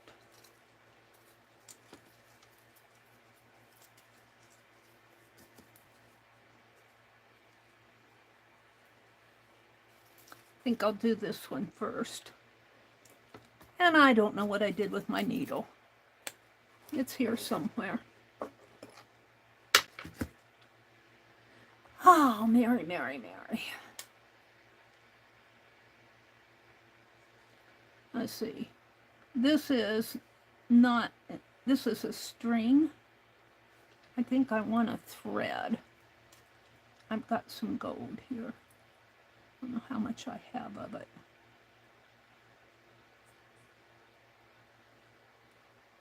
Pretty long piece. Did I see that needle?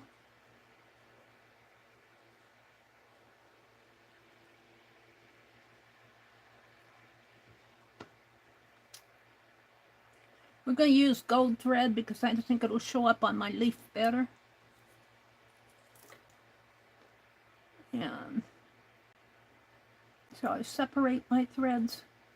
Even with there's just 2, you really don't need to separate them, but as K3N says, it takes when you separate your threads, well, I got 4 here. I don't have 2, so I want to separate it. There's 1, and grab it.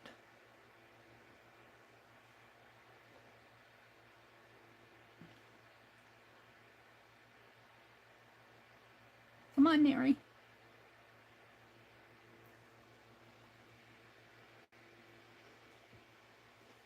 Two. That's a pretty long thread. I probably will not need both of them. Here's my needle. I can pick it up.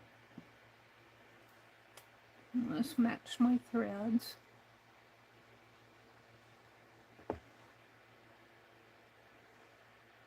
Yeah. The thread's a little hard to see. And I don't have really good lighting in here, so I do much better seated out at my recliner to where I've got the light shining right on it. And I'm gonna snip these even. Let's see if I can thread my needle.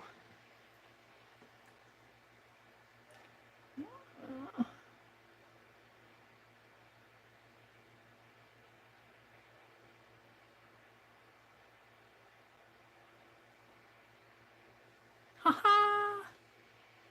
Yay! All right, let me stop and look at chat. Let me refresh my chat.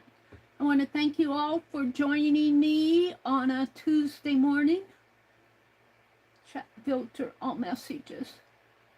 Arlene, hi Arlene.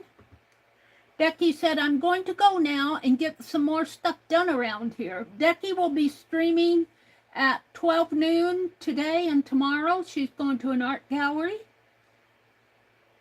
Arlene says, Angie, there isn't an easy fix for that heart for phone users, but I will keep hunting. The heart, I don't have, the people that are on the laptop they can go out to their, what do they call it? Their creator studio and turn off that heart. I can't get out to my studio, my Livestream studio. There's a name for it, but I can't get out there to it on my mobile device. But Johnny at Junk Journal Shop, she knows how to turn that off if you're streaming. For those of you that stream, you can turn off that heart, but you have to do it for each stream. And the host has to turn it off. I don't think that you can turn that off yourself. There's Angie and Arlene, and Anina and Joyce.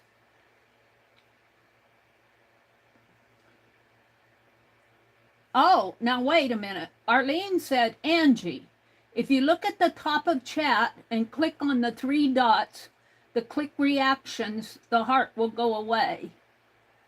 So maybe Arlene knows something I don't. I bet Arlene knows a lot that I don't. Becky said, she's curious, won't the leaves just fall apart? She left. These leaves have been waxed, and that holds them flexible and strong so that you can stitch. The ones that are not waxed, that are dry, you saw with my rosemary, will crumble and fall apart. You can also soak your leaves, especially the ones that aren't dried, in glycerin, and that will make them nice and flexible. But they're not waxed. I don't know if you can take a glycerin leaf and wax it. I've never tried that. I don't know. This was my first attempt with waxing a leaf. But the ones that are waxed, and this is waxed pretty good.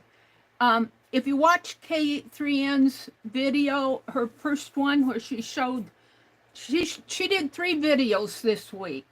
She did one where she showed about 4 of her journals where she has a lot of leaf and plant matter and things from her nature walks in those journals. And she waxed them, and they seem to be holding up pretty good. But I imagine even a waxed leaf, if you treat it rough, will crumble.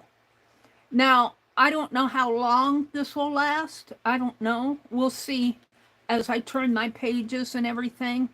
All right, I'm going to take I'm just going to do it on this one piece of fabric, and I'm just going to do a little knot in the back here to start off with.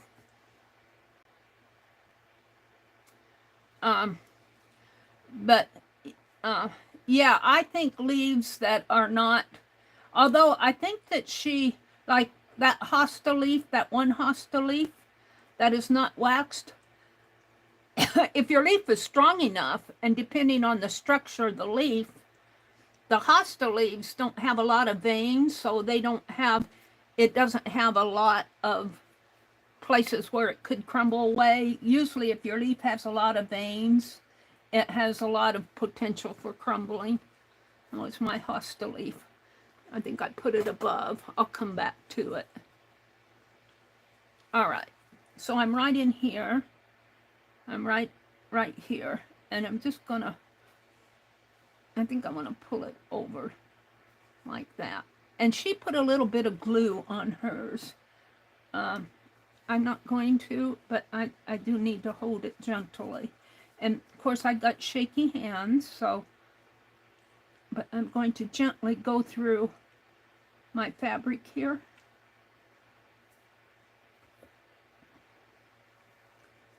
And get my thread straight. So, come on. It isn't pulling on the leaf.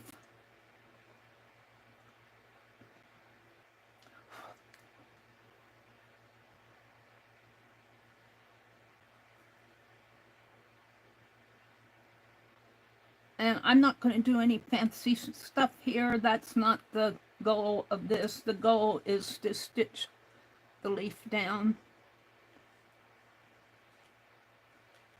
Drop my needle. Come on, needle. Don't be stubborn in front of everybody.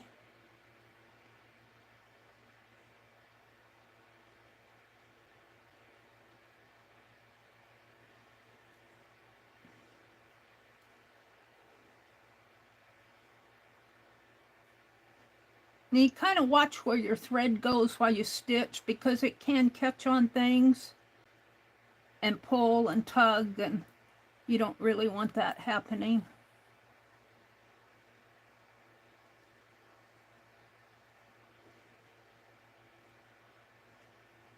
But that's, oh, now see, that crumbled right there as I bent it. You don't want to bend this too much. You kind of want to be gentle with it. And yeah. And I think that happened with her and she mended it. I don't know if I can mend mine. We'll just see what happens here. I'm going to come up through the fabric. And sometimes my left hand is pretty shaky, and so it kind of jerks stuff around when I don't want it to. See, it tore it in there. Let's gently go through the tip of this if I can. And you can see while it's splitting there. Now it split off. I'll just let it split off. K3N probably would have mended it really nice. Now my thread is way up there, and I don't want it up there. I'm just going to take a tiny stitch since the thread is, I'm just going to put it back through the fabric rather than rethread my needle. And oh, it went out. Good. So I imagine on the edges here, I did not get the very tippy tip of the edges waxed. You know, this is my first time doing this, so I am not a pro at this at all. So take that into consideration. Watch K3N. She's done a lot of this. But I do this to learn. I do it to learn. And don't try to bend this, because that's what makes it crumble. But generally, waxing, see, it crumbled as I went through. It's going to break this piece off. Oh, it broke the whole thing off. It crumbled right in the middle. Oh. Let's see if I can come clear across here. Let's see what happens here. See if I can stitch that down. Because I think that's what K3N would do. She would try to mend it. It's right in there.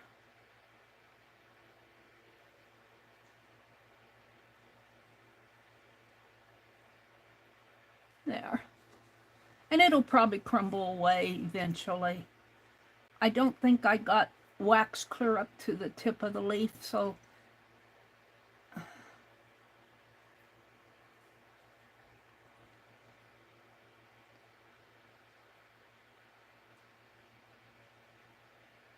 I'm taking long stitches here. Hopefully that will make it stronger. My thread's going to get hot underneath of this. Come on, don't do this to me. This is really nothing you want to do online, because it can be very time consuming, but then again, I want to show you what I'm doing. So this part here kind of broke away, but I took my thread from here to there to kind of hold those two together. I'm hoping that it's going to do the job. And I'm trying not to bend the leaf. If you bend something, bend the fabric.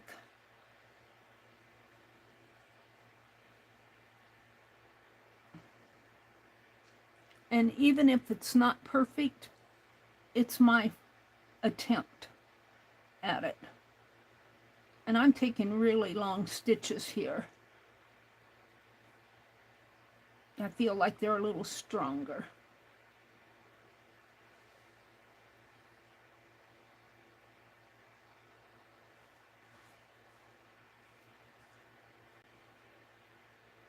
Come on. I want to come down into here.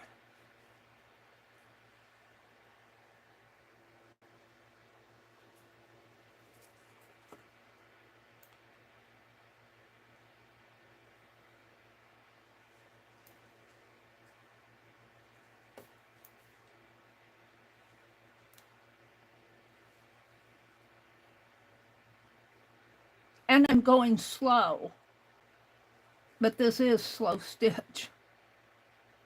I'm not doing this fast at all.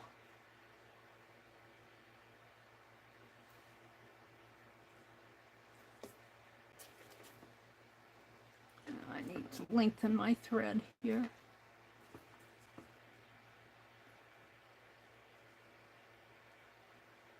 And I'm stab stitching. When you stab stitch, you're going up straight through the fabric and through the leaf or whatever you're stitching. When you stitch like this, you're bending it. And you generally, I don't think you want to bend this too much. It'll break.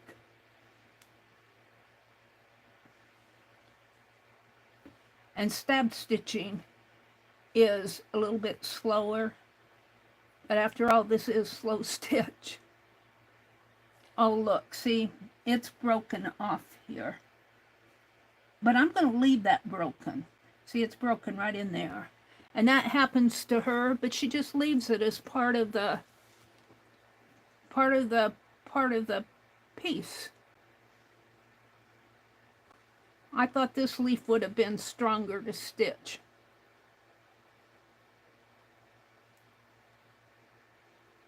But it's pretty fragile. And it will probably crumble through. We'll see how it lives in my journal. I'm curious to know how strong the hosta leaf is.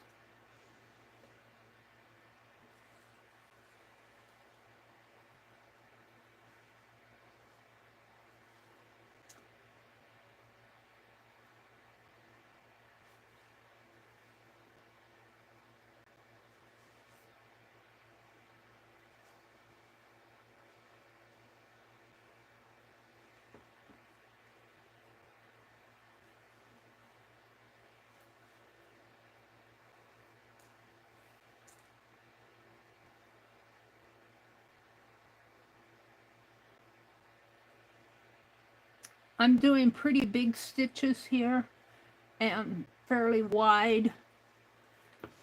I do like it though, even with that crack in there. You know, nature, the leaves, when they break down, they crumble away. They crack and crumble, and it's part of they become compost.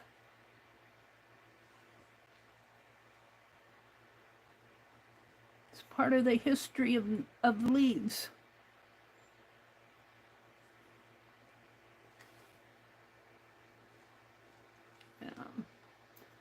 Lengthen my thread again.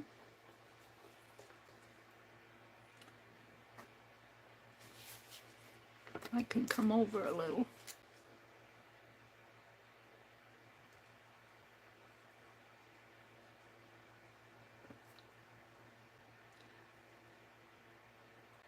So this is my first attempt at this, so keep that in mind. Don't let my attempts discourage you from trying if you're seeing me struggle with it, because you should try new things.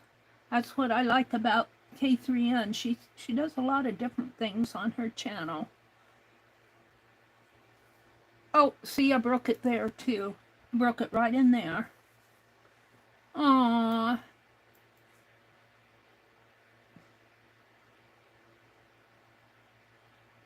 Aww. You can't see the crack though. I know it's cracked. It's cracked right there. I'm going to leave it and see what happens with it. It'll probably crack more.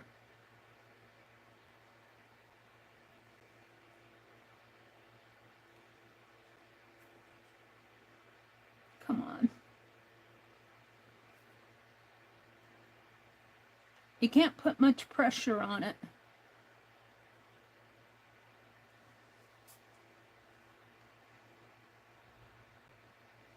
If you bend anything, bend the fabric. I have to hold on to the fabric while I'm stitching. Try to hold on to the fabric and not the leaf. I'm up too far there, but oh well.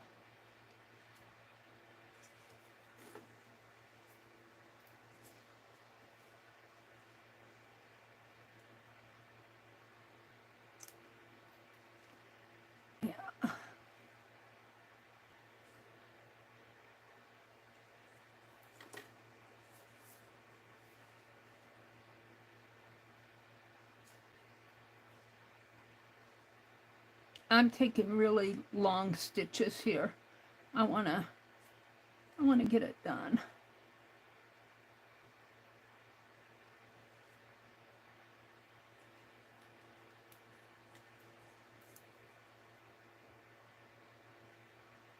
I want to press on that, but I know I can't. It's when the eye of the needle goes into the leaf, I think, that's causing it to crumble. Because you generally tug on it. See if I can't get that a little straighter. I'm just about done.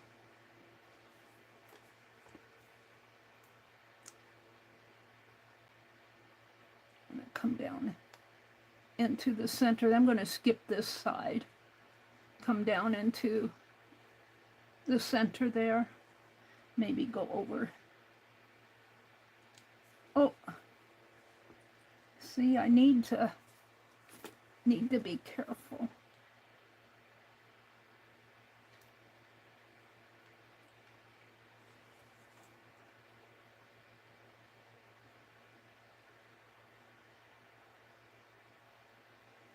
I've only got 3 pieces of thread, but I want to get it done.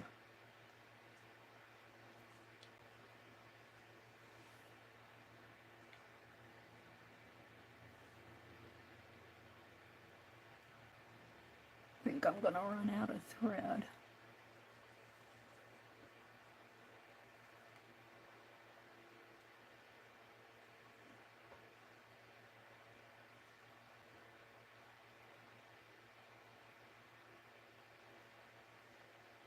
That one only has 1 piece. I'm going to come down into here.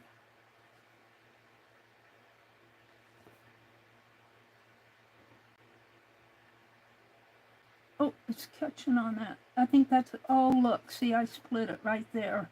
I did that on, right here, my thread's catching on it is a little piece of unmelted wax. Right in there. I'm going to leave it. I pull the thread out of my needle. I'm going to stop there. I'll wrestle with that part after the stream. I'm going to leave this. Where's my thread? So I don't, hold on. I don't know if I can rethread this needle. It's always right when I get toward the end. I always pull the thread out of my needle. If I can get it in there. Get in there.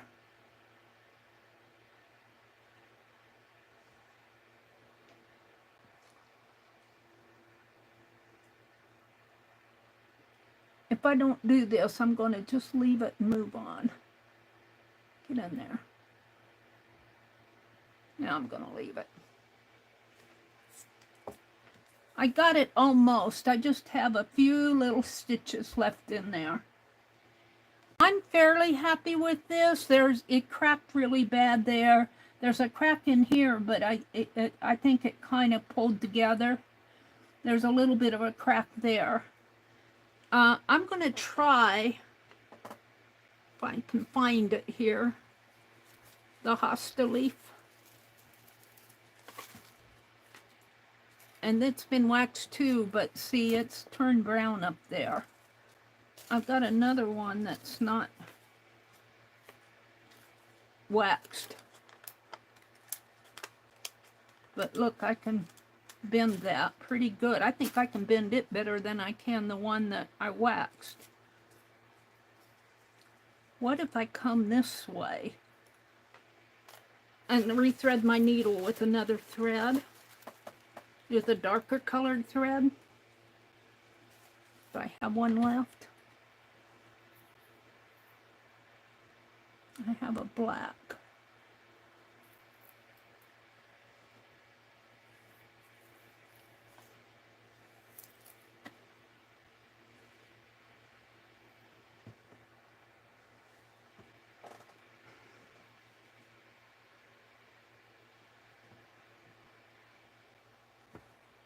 And I'm going to put this hosta leaf under that one. And if I can stitch this, that'll take care of that in there. And it also takes care of my, that's kind of, I don't know. I don't think that'll work because it'll crack it in there. So I'm going to do it like this. Maybe pull it more like that. Let's see what happens. Part of the problem with this stuff is you can't, I need a grip on it. All right, we're going to separate these 2 threads and put them back together again. This is the fun part of stitching, is separating the threads. It's just a bother. It's just a bother, but it needs to be done.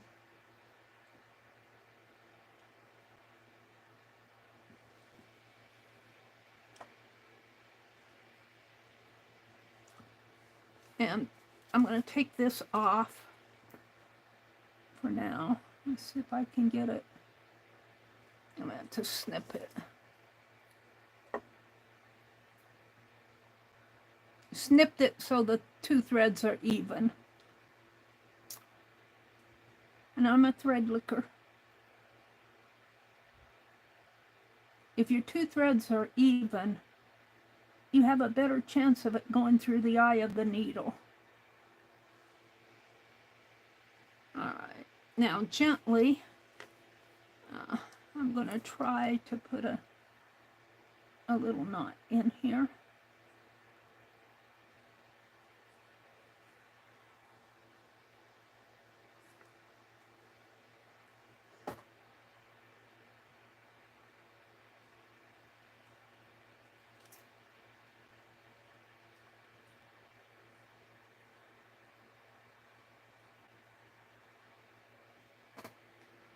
Double that.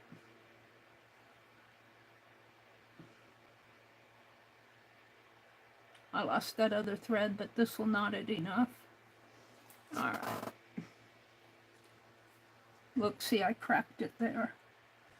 But I'm going to put this over it.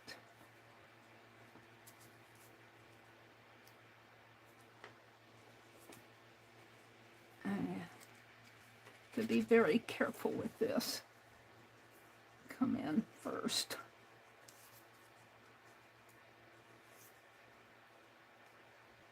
Until I get that leaf stitched down.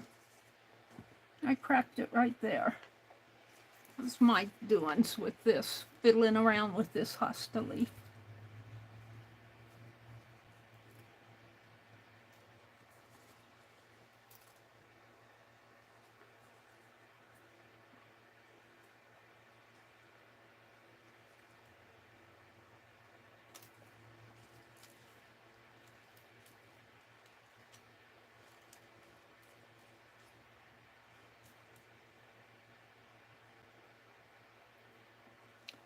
See how this will go.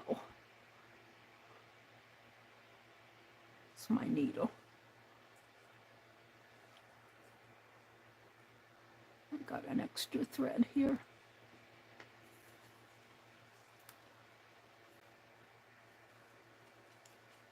Now I'm going to take a really long stitch down here.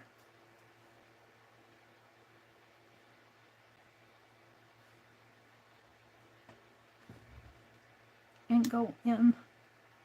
Now this leaf, this hosta leaf has not been waxed, but hosta leaves are pretty sturdy, I think. We'll see how this goes. It's catching on to the underneath. Come on. Thread wants to catch on to anything it can.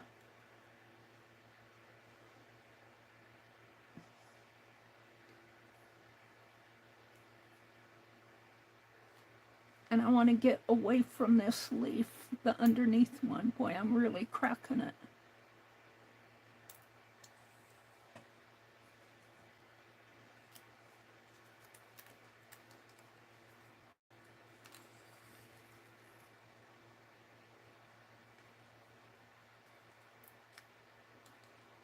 Now, this is not to say that the hosta leaf has not been waxed. It might dry up and crumble away. It might crumble away before I get done with it.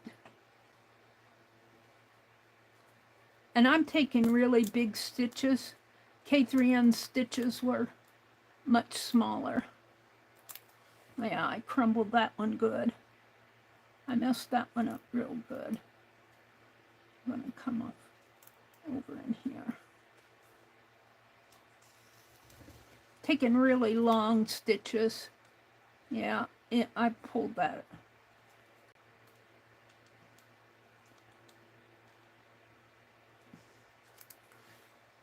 I just want to get it attached.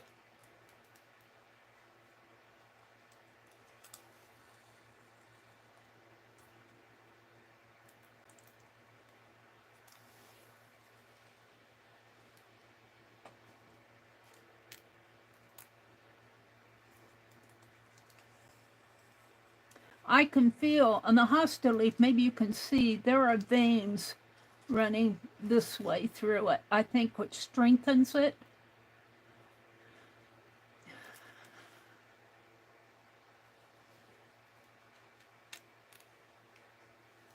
You know, hostas survive the, well, they come back every spring. I say they survive the winter, but I mean they come back every spring, and I think it has to do with the structure of the leaf, to tell you the truth. I don't know. I'm not an authority on hostas. Except I know they come back on our front porch every spring.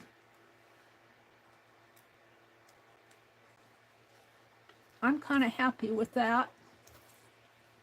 Let's see if I can finish it without ruining it.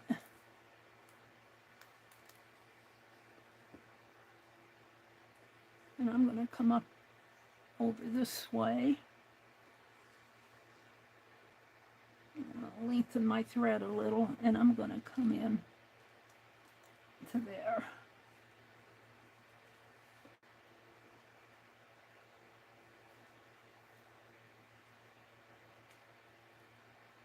I think the hosta leaf, I could be wrong, but I think it has a little more flexibility because I have not waxed this leaf. So hostas, if you want to try this, it's an experiment for sure for me. But if you have hostas, they might be something you want to go to. It has a nice structure.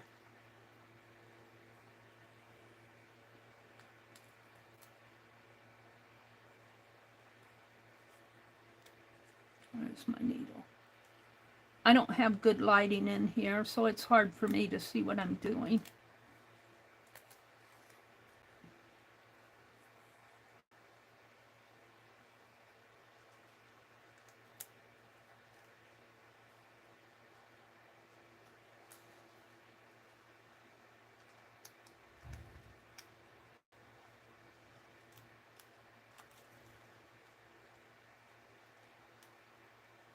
Now I'm coming down to this area where it's covering up that bottom leaf. I'm not sure if it won't crumble the bottom leaf away because it's pretty thick.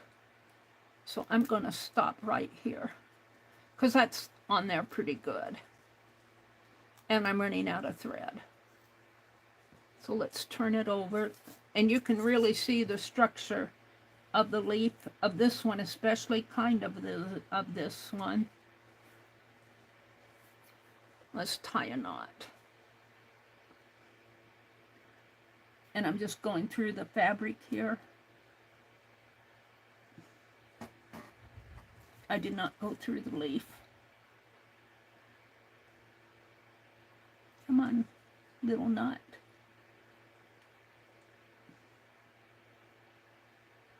And I'm gonna loop my thread through here.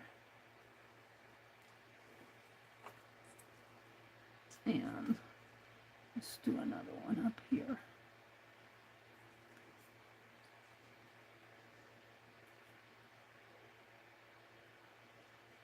I don't know. I think that'll be the end of my leaf experiments. But I'm not done yet. This needs to be stitched down. Let's see if I can do that with this. What's on my needle? Let's come up from the back. Turn it over.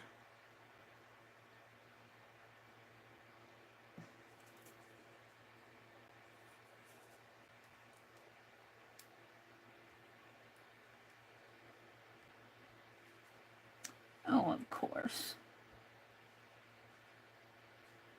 Which one is it?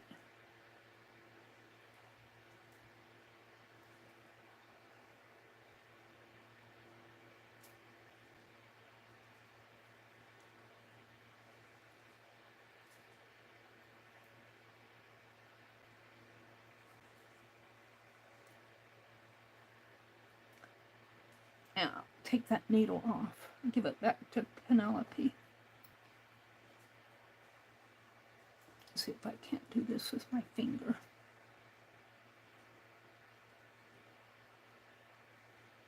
Come on, little thread, get in there. I need you to come through. I didn't do it.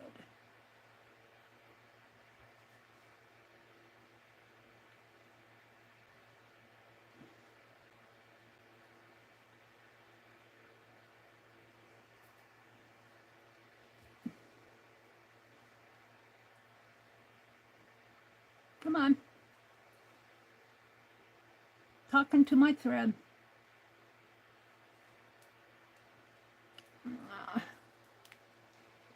That kind of held that down. So you can see the crack there. I'm okay with that. I'm pretty happy with this. It's not perfect, but this is my first attempt at it. So this leaf is waxed, and this one is not, but this hosta leaf is pretty strong. So I did this one and this one. I'm going to call these done. This poor one, I think I'll do some running stitches in here, just maybe up and down, because I can hold it this way and just go like that. I'll do that offline. They're very fragile. But the other thing I want to do before I leave, and I might use, let's see what I have here. Let me bring these back down. Hold on. I'm not going to do any more leaves. I like this. Yeah, this is dry. I like this hardanger piece. And it's still got a thread hanging from years ago. I'm going to leave that. And I'm going to use this. I'm going to use those two, and these I'll sort all this stuff out after the stream. My threads here. Threads like to hold on to everything. It amazes me. They just find something to grip onto. I'm going to put this behind me, get it out of my sight for a while. Is it annoying me? No, not annoying me. Just in my way. Oh, we'll come back to that. All right, let's get kind of cleaned off here. A piece of tape. I'm going to have to take my heat gun and run it all around my desk here and melt that wax, but I'll do that off the stream. I can feel it. It's kind of waxy there. But what I want to do is take this hardanger piece, and this is some that I walnut dyed. Let me get this string off. And let me move my paper. I think 4.5. So, and I just leave the wrinkles in it. So 1, 2, 3, 4, and 1/2. So right there. I'm going to snip it there if I can.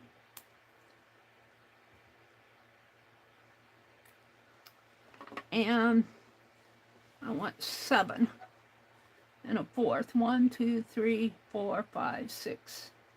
1, 2, 3, 4, 5, 6, 7. Right? 1, 2, 3, 4, 5, 6, 7. And right here. Doesn't have to be perfect, just up in there someplace. Now I'll rip it this way. And it's got strings. And I'll fold this piece back up for another day. Throw the string away. And rip this. I do find that the fabric that's been dyed, even though it's a little rusty, it does tear better.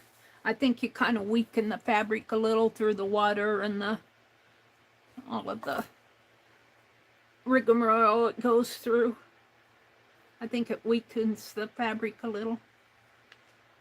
And what I want to do is put my hardanger on this, that I think I'll cut this a little smaller. And if you see, this is a little heart, so maybe I'll put it this way. That's a little hardanger heart. I'm not going to do any more stitching on it. So very carefully, I think I'll trim right there. And I can see this is an even weave fabric, so I can kind of see where I'm going. Sort of, kind of. May not be perfect, but I'm not looking for perfection.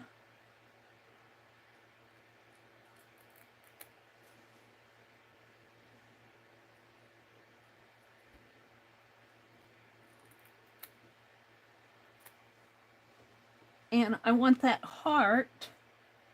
There's a lot of room there, so I need to be careful, maybe right about in here.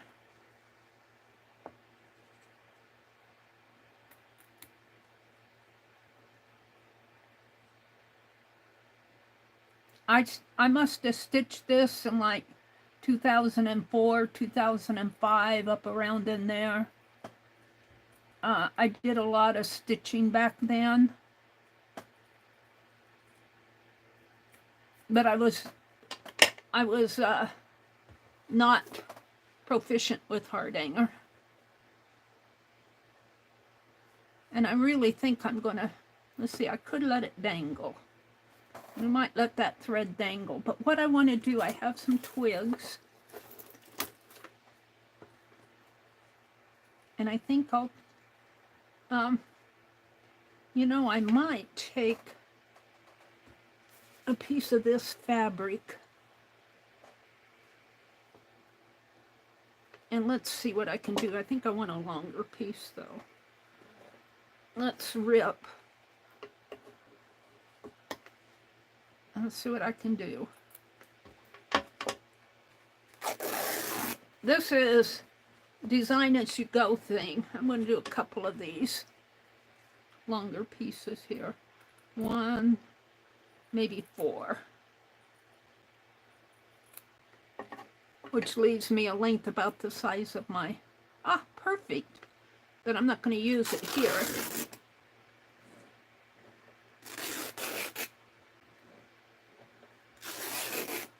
All right, we'll put these aside, and we'll put these aside. And what I want to do, maybe,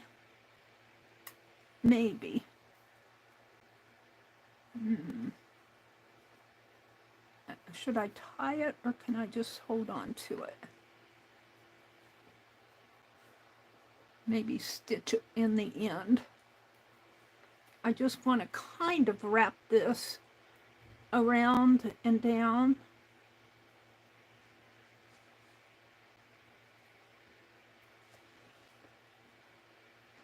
Now my needle is unthreaded.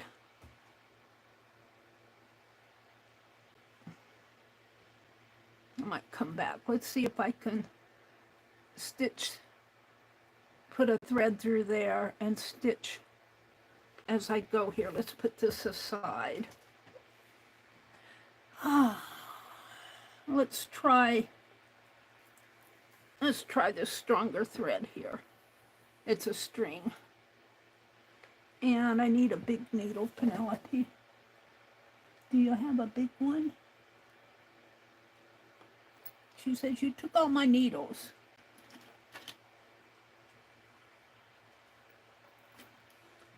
This one will do, I think, if I can get it threaded.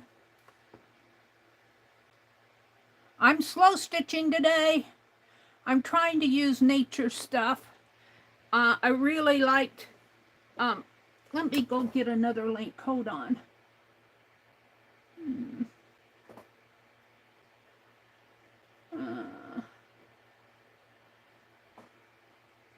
Hold the phone.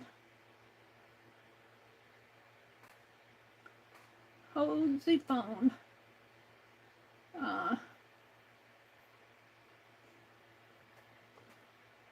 Getting a link. I think it's this one.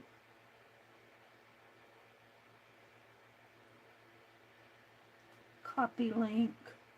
Come back into chat here. Hold on, I have to do this with one finger. And I'm going to find chat. Where's my chat bar?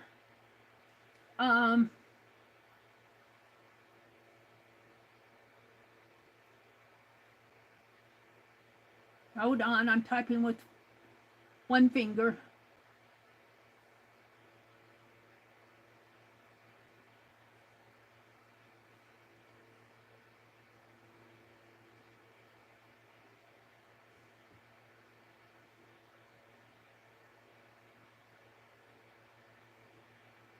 All right, this link that I just put in, I believe this is the one where she's showing her journals, using real leaves in her slow stitch journals.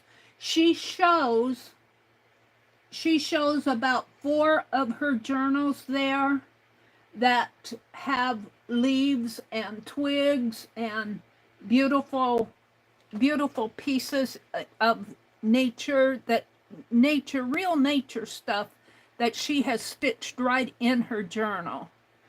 I'm going to try to, hopefully, maybe if I go down this way. It's always hard to get the first needle through a little strip. That first stitch, it doesn't want to go in very easy. Get in there. Go on.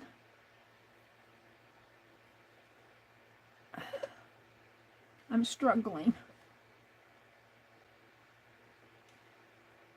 So if you have some time, go watch her videos where she shows that, all of her journals. They are fascinating. They're beautiful. All right, I'm going to tie this in a knot, and then I'm going to retwist here, but I just kind of want to get it, I want to get it looped on here.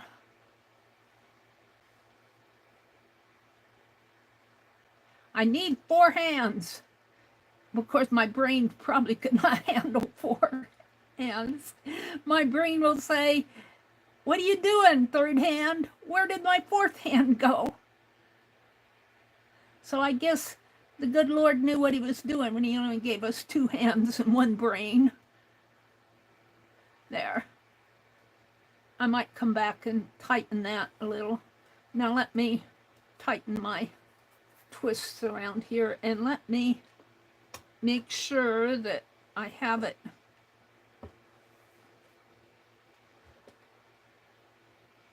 my twig the right size. It could poke out a little, so out of the top or the bottom. So I'm just going to take this piece of strip of walnut dyed fabric and just wrap it around this twig. And of course you could leave the twig, you could leave it unwrapped, but I'm wrapping mine, and look, it's wrapping my thread as I go. I'm going to wrap my thread, but not until I get my fabric on there.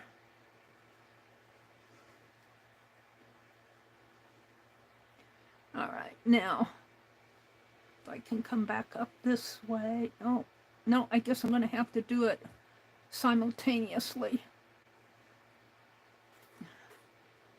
Hold on, I'm learning. I'm going to have to unwrap this.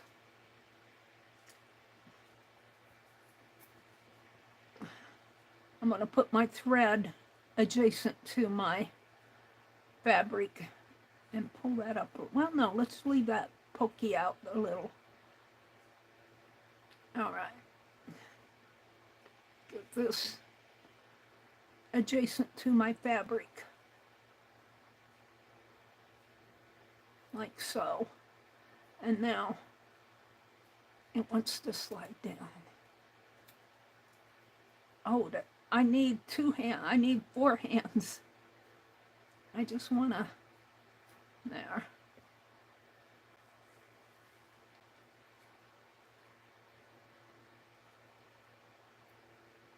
There we go. That's kind of doing what I want. I'm wrapping the string with the fabric.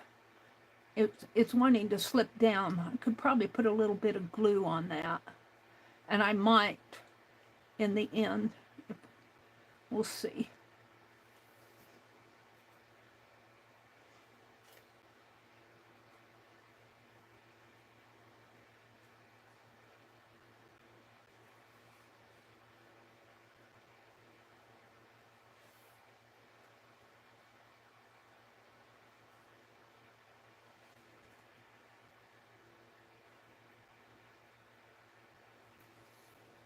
This string is, I think, the string that was around my bundle that I buried under the ground. It's been washed several times, so it's lost a lot of its dirtiness, but it is still kind of dirty. All right, now I'm going to leave the string on the needle, but I'm going to clip off some of this fabric. Come on.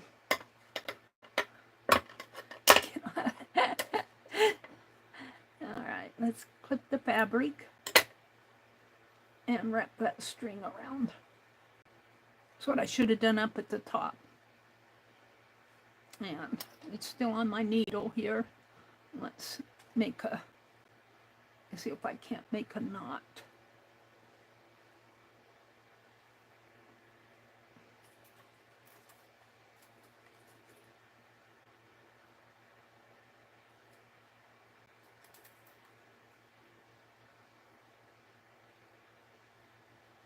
Alrighty, I'm happy with that. We got this string. Now what I don't have is this stitched on yet. So I'm going to put my twig aside for a minute. I don't know how many twigs I'll get there. Let's see. And what I want is, where's that piece of yellow thread? It's a pretty long piece.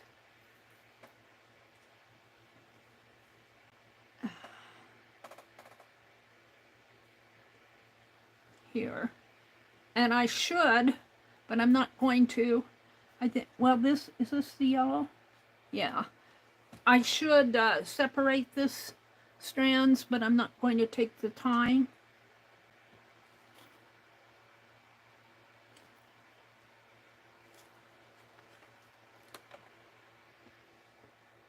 Oh, that's not the needle I want.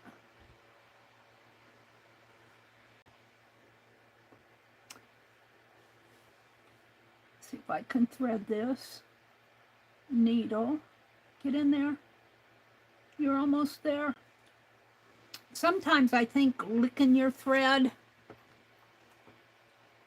softens it so that when it tries to go through the needle, it bends. Doesn't get clear through the eye. There we go. Whoops, I had it. Pulled it right out. Hold on. Hold the phone. Let me try this again. Get in there. See, it doesn't want to, I'm going to clip that thread off. I soften that thread, and when it hits the needle, it bends. Doesn't go through the eye. You don't want to get your thread sopping wet with saliva. Come on, thread, get in there. Yeah. Maybe I need a different needle. My favorite needles, I keep losing them.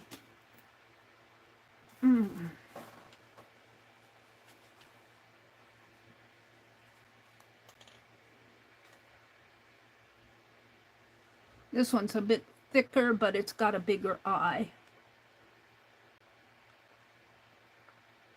Hold on, let's see if I can get my thread this one. Mary, you should be able to thread that needle. There we go. And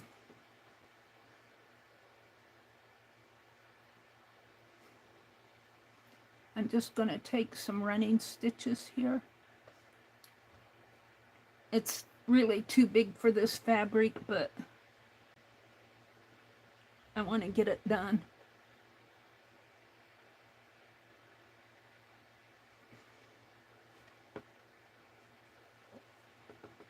And pulling it, pulling it, pulling it. I'm going to tie a little knot here. There we go. And I should pin that.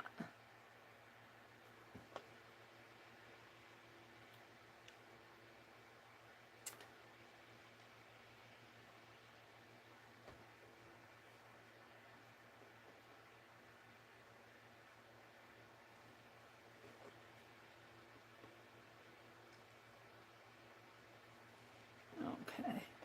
Now, all I'm going to do is do some running stitches to hold this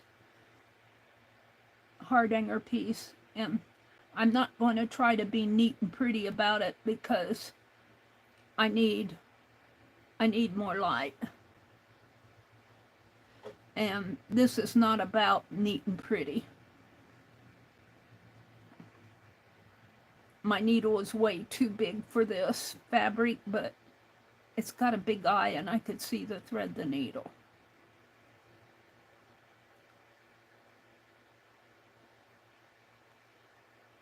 Let's take that pin out.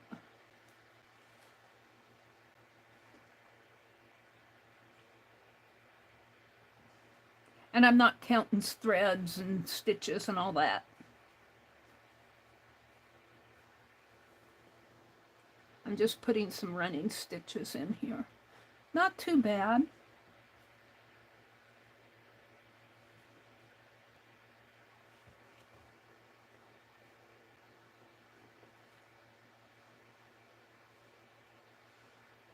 I'm debating whether I just want to do it at the top.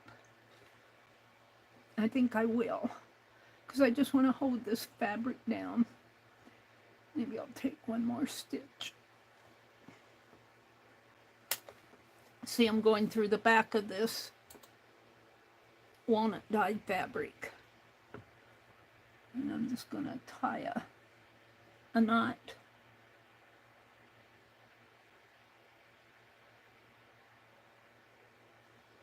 Now I'm right here, so I could take I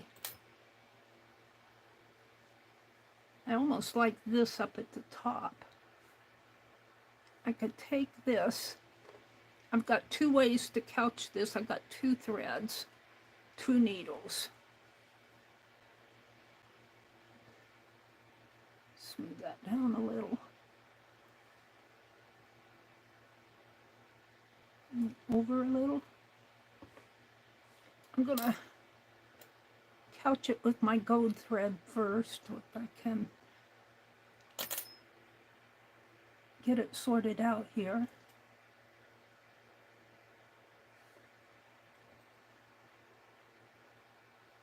That's my white thread. There, this is my gold thread. And of course it wants to, the twig shouldn't break.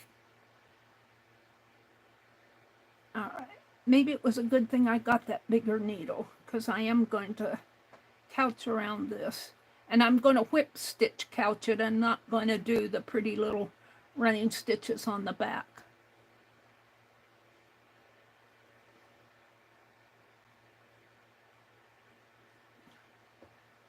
So I'm just kind of whip stitching this on.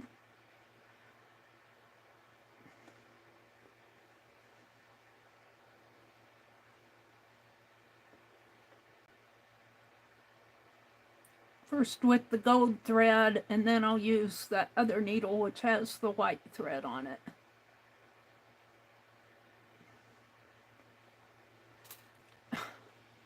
If I don't tangle them up. Put that aside.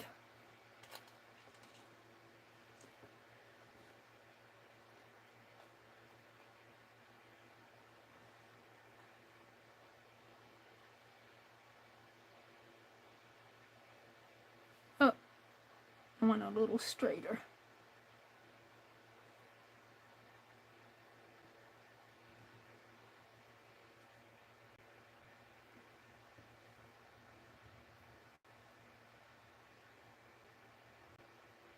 What time is it getting to be? 8:44. I've only got 20 minutes. Oh, I've got 20 things I wanted to do yet this morning. I've struggled all morning with the leaves and the twigs. But I'm happy with what I've done. I'm happy. I want this a little bit straighter, this twig.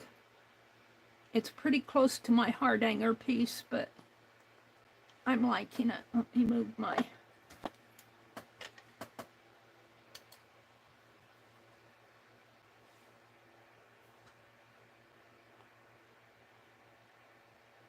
I had a lot more to do this morning. That's the way it is with me, though. I want to do this. I want to do that. I'm going to do this. I'm going to do that. And so I start the morning out with the this. And I do the this and the this and the this and the this. And I never get to the that. I never get to everything I wanted to do. I guess that's kind of a good thing in a way, because I never run out of stuff to do. So my journal is not bound yet, so I can put dimensional things in there. And K3N, if you look at that link that I put up above, just the most recent one I added, she shows one of her journals. I think she said she did it in 2016. And she showed how round it turned out. And I was going to do my journals pages in 2 volumes because it was getting thick. But after seeing her 1-volume round journal, I'm going, ooh, maybe I will put the whole year in one journal and it'll be thick. Even though I haven't bound it yet. The reason hers goes round is because she's already bound it and she's put so many thick things in it that the spine just rounds itself out. Oh, I broke it there. I broke my twig, but I've got it tied together. I've got it tied together with thread, so I think I'm okay. See, you can't put much pressure on this stuff. Let's see. I broke the bottom of the twig. Let's see if I can still couch it in there. And I got my white piece getting mixed up with it. Get out of there.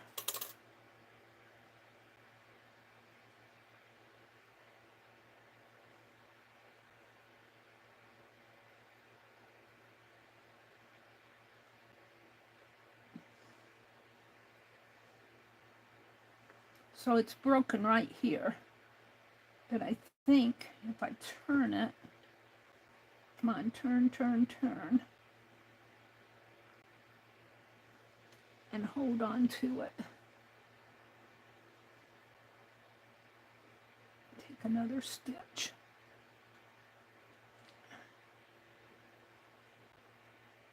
That it will hold down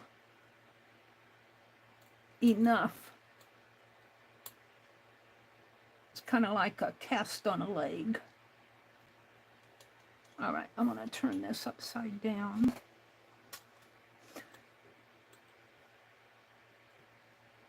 And tie this off. Get rid of one of these needles.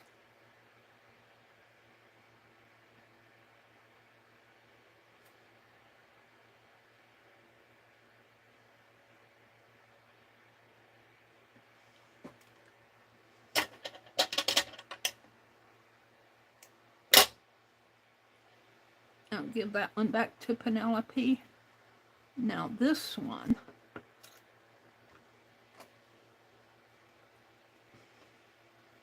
this is the hardanger thread. This one got caught up in there. Let's take this out. out there. Got caught in here.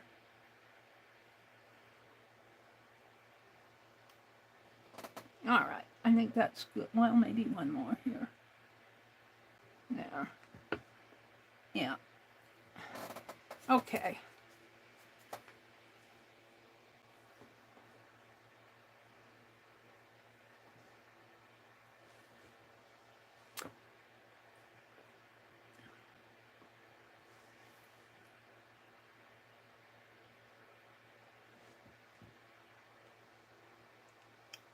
Where's the eye of this? Trying to thread the point of the needle. You can't thread the point of the needle, Mary.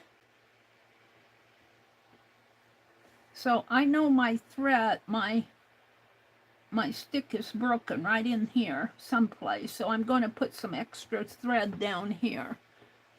So when I come down here, I've already got white thread on here. I'm going to do pretty long loops just to get down there.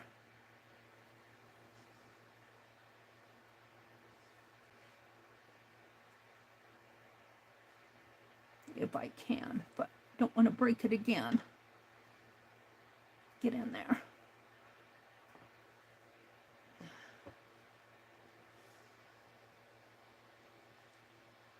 Yeah, I was putting a lot of pressure on that twig.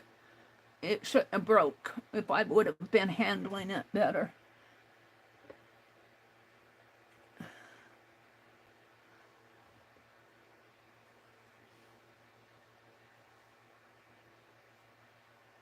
Come down to here.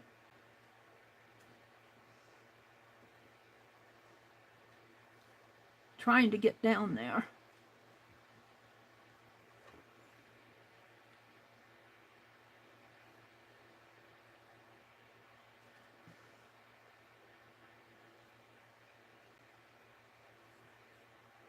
I can take this out.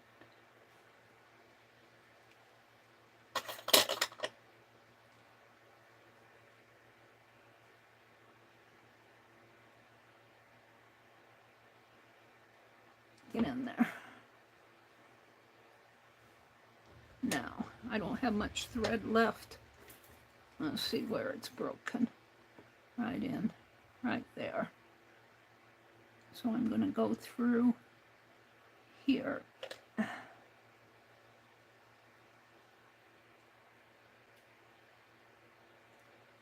And up.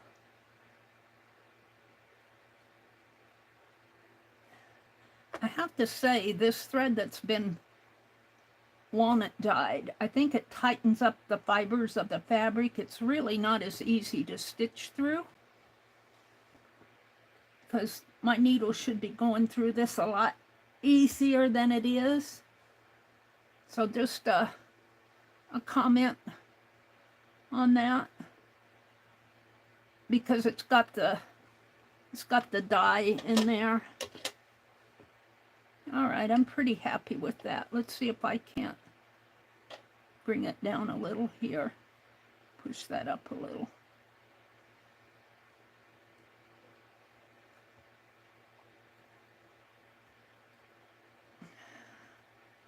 And hopefully my twig will stay in there.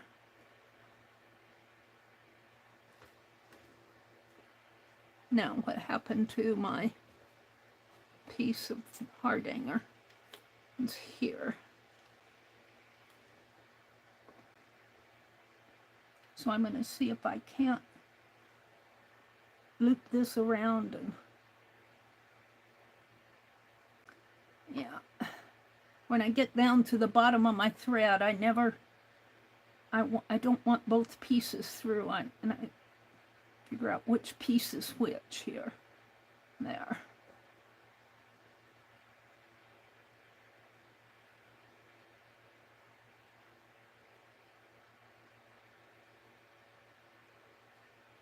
Tie that tight. Oops, that was rotten. It's rotten thread because it was, well, that's not rotten.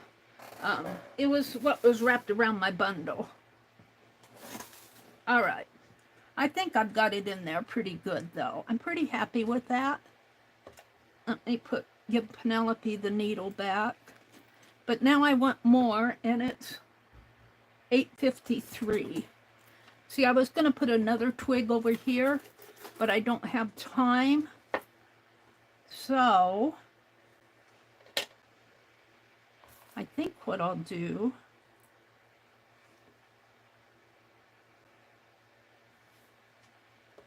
take a piece of this small one.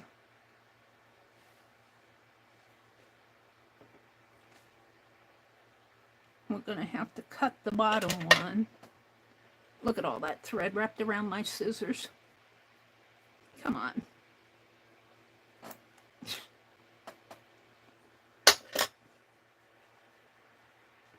Let's see.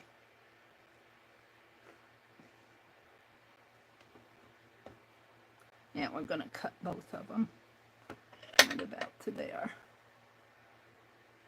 I'm not going to bother with trying to tear them. I'm just going to put it right down in there. And here's my hardanger thread. Right here. And I'm going to bring that through. And I'm going to try to stitch this down. We'll see how that works.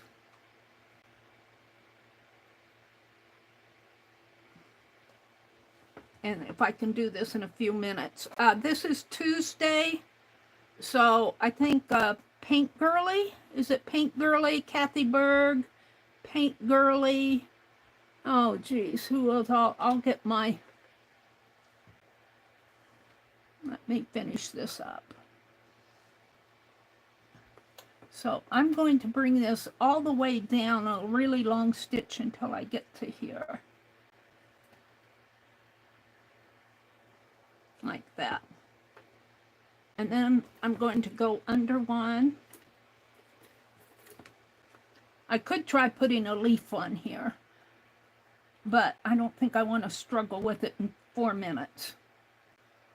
I'm going to go under one, and I'm going to come clear, do another really long stitch over to the center of this. And it helps to have a sharp needle with this dyed fabric. I can really tell how difficult it is to stitch through it. See if I can stitch with that pin in there. I just want to do a couple stitches here.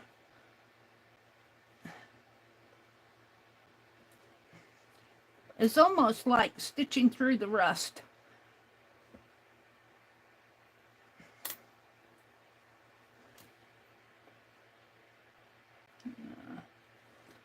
I kind of like that. It's just 2 stitches holding that. And that was the hardanger thread. And of course, it's caught way up in here. Hold on. Which one is it? This one? Yeah. And I'm just going to loop it over here. Well, I could loop it back. Let's loop it back this way. Loop it back on the back.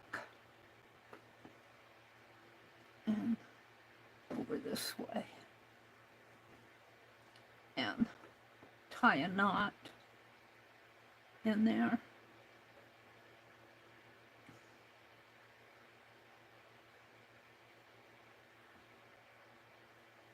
There we go.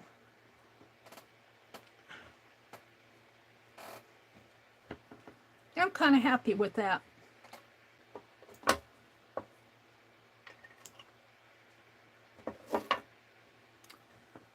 Now, I'd like to have something there and there. I might put a couple charms on that, but I'm happy with that piece. I'm happy with how that turned out. So I wouldn't say that I'm the best at doing all this nature stuff, but this is the first time I've done it. So after you do it several times, maybe you'll get better at it. Let's see, maybe I'll put this piece up here like this. I don't know if I can get all of this on my, maybe I'll do it like that. Oh, I missed that piece though, but I like this. I'm doing it for my thumbnail. Maybe like that for now. Okay, I got 1 minute left here. Let me reset my chat. Boy, time goes fast when you're having fun. I didn't get to chat much with you. Let me reset my chat filter. Hi Lala. Thank you. She says, sorry I'm late. Well, that's okay, Lala. Hi, Yarn and Craft. Maritza's Yarn and Crafts. Janet's saying goodbye. Janet Nash. Angie. Arlene says, gotta go. Arlene says, it's a good thing I don't require perfection because I can't draw a sketch or cut a straight line, not even with a ruler. That's why I like K3N so much. So this is Tuesday. Let's see. I have Kathy Arbor at 1 p.m. Eastern on Tuesdays.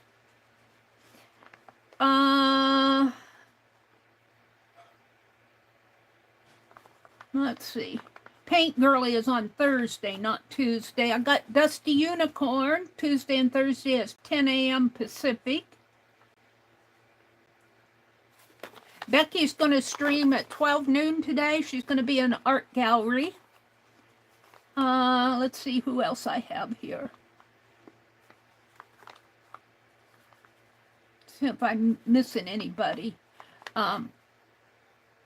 Devin Rex will be on tomorrow at 2:30 Eastern. I've got Kelly Ralston at 9 p.m. on Tuesdays. Stacy Catitude at 10 a.m. Eastern daily. And I think that's all I have. Beth Schiller. Beth is having a napkin swap. I did join it. I'll be sending you out. You have to go to her group or message her if you want to join. You send out 5 napkins. You say how many people you want to trade with. You send out 5 napkins, I believe, and some Happy Mail in an envelope. I've been enjoying Beth's swaps. I seem to be able to keep up with them. So I had a lot of fun doing this. It's 1 minute after 9. Kathy Berg is on, and Colleen, and Beth will be on tonight at 6 p.m. Now that I look at this, I'm very happy with what I've done for a first attempt. But I don't know if I'll be doing much more because I have other things I want to get done in my stitch journal. This has been quite a trial for me, but I got this week's stitch done. Mary, look at what I wrote, Angie says. Angie says, Lori is coming on tonight on Kelly's channel at 9 p.m. That's Eastern. Okay, thank you, Angie. So Lori and Kelly Rawson will be on at 9 p.m. tonight. Thank you, Angie, for letting us know that. I gotta go. Have a great day, and take care. Looks like it's gonna rain here. Bye, everybody.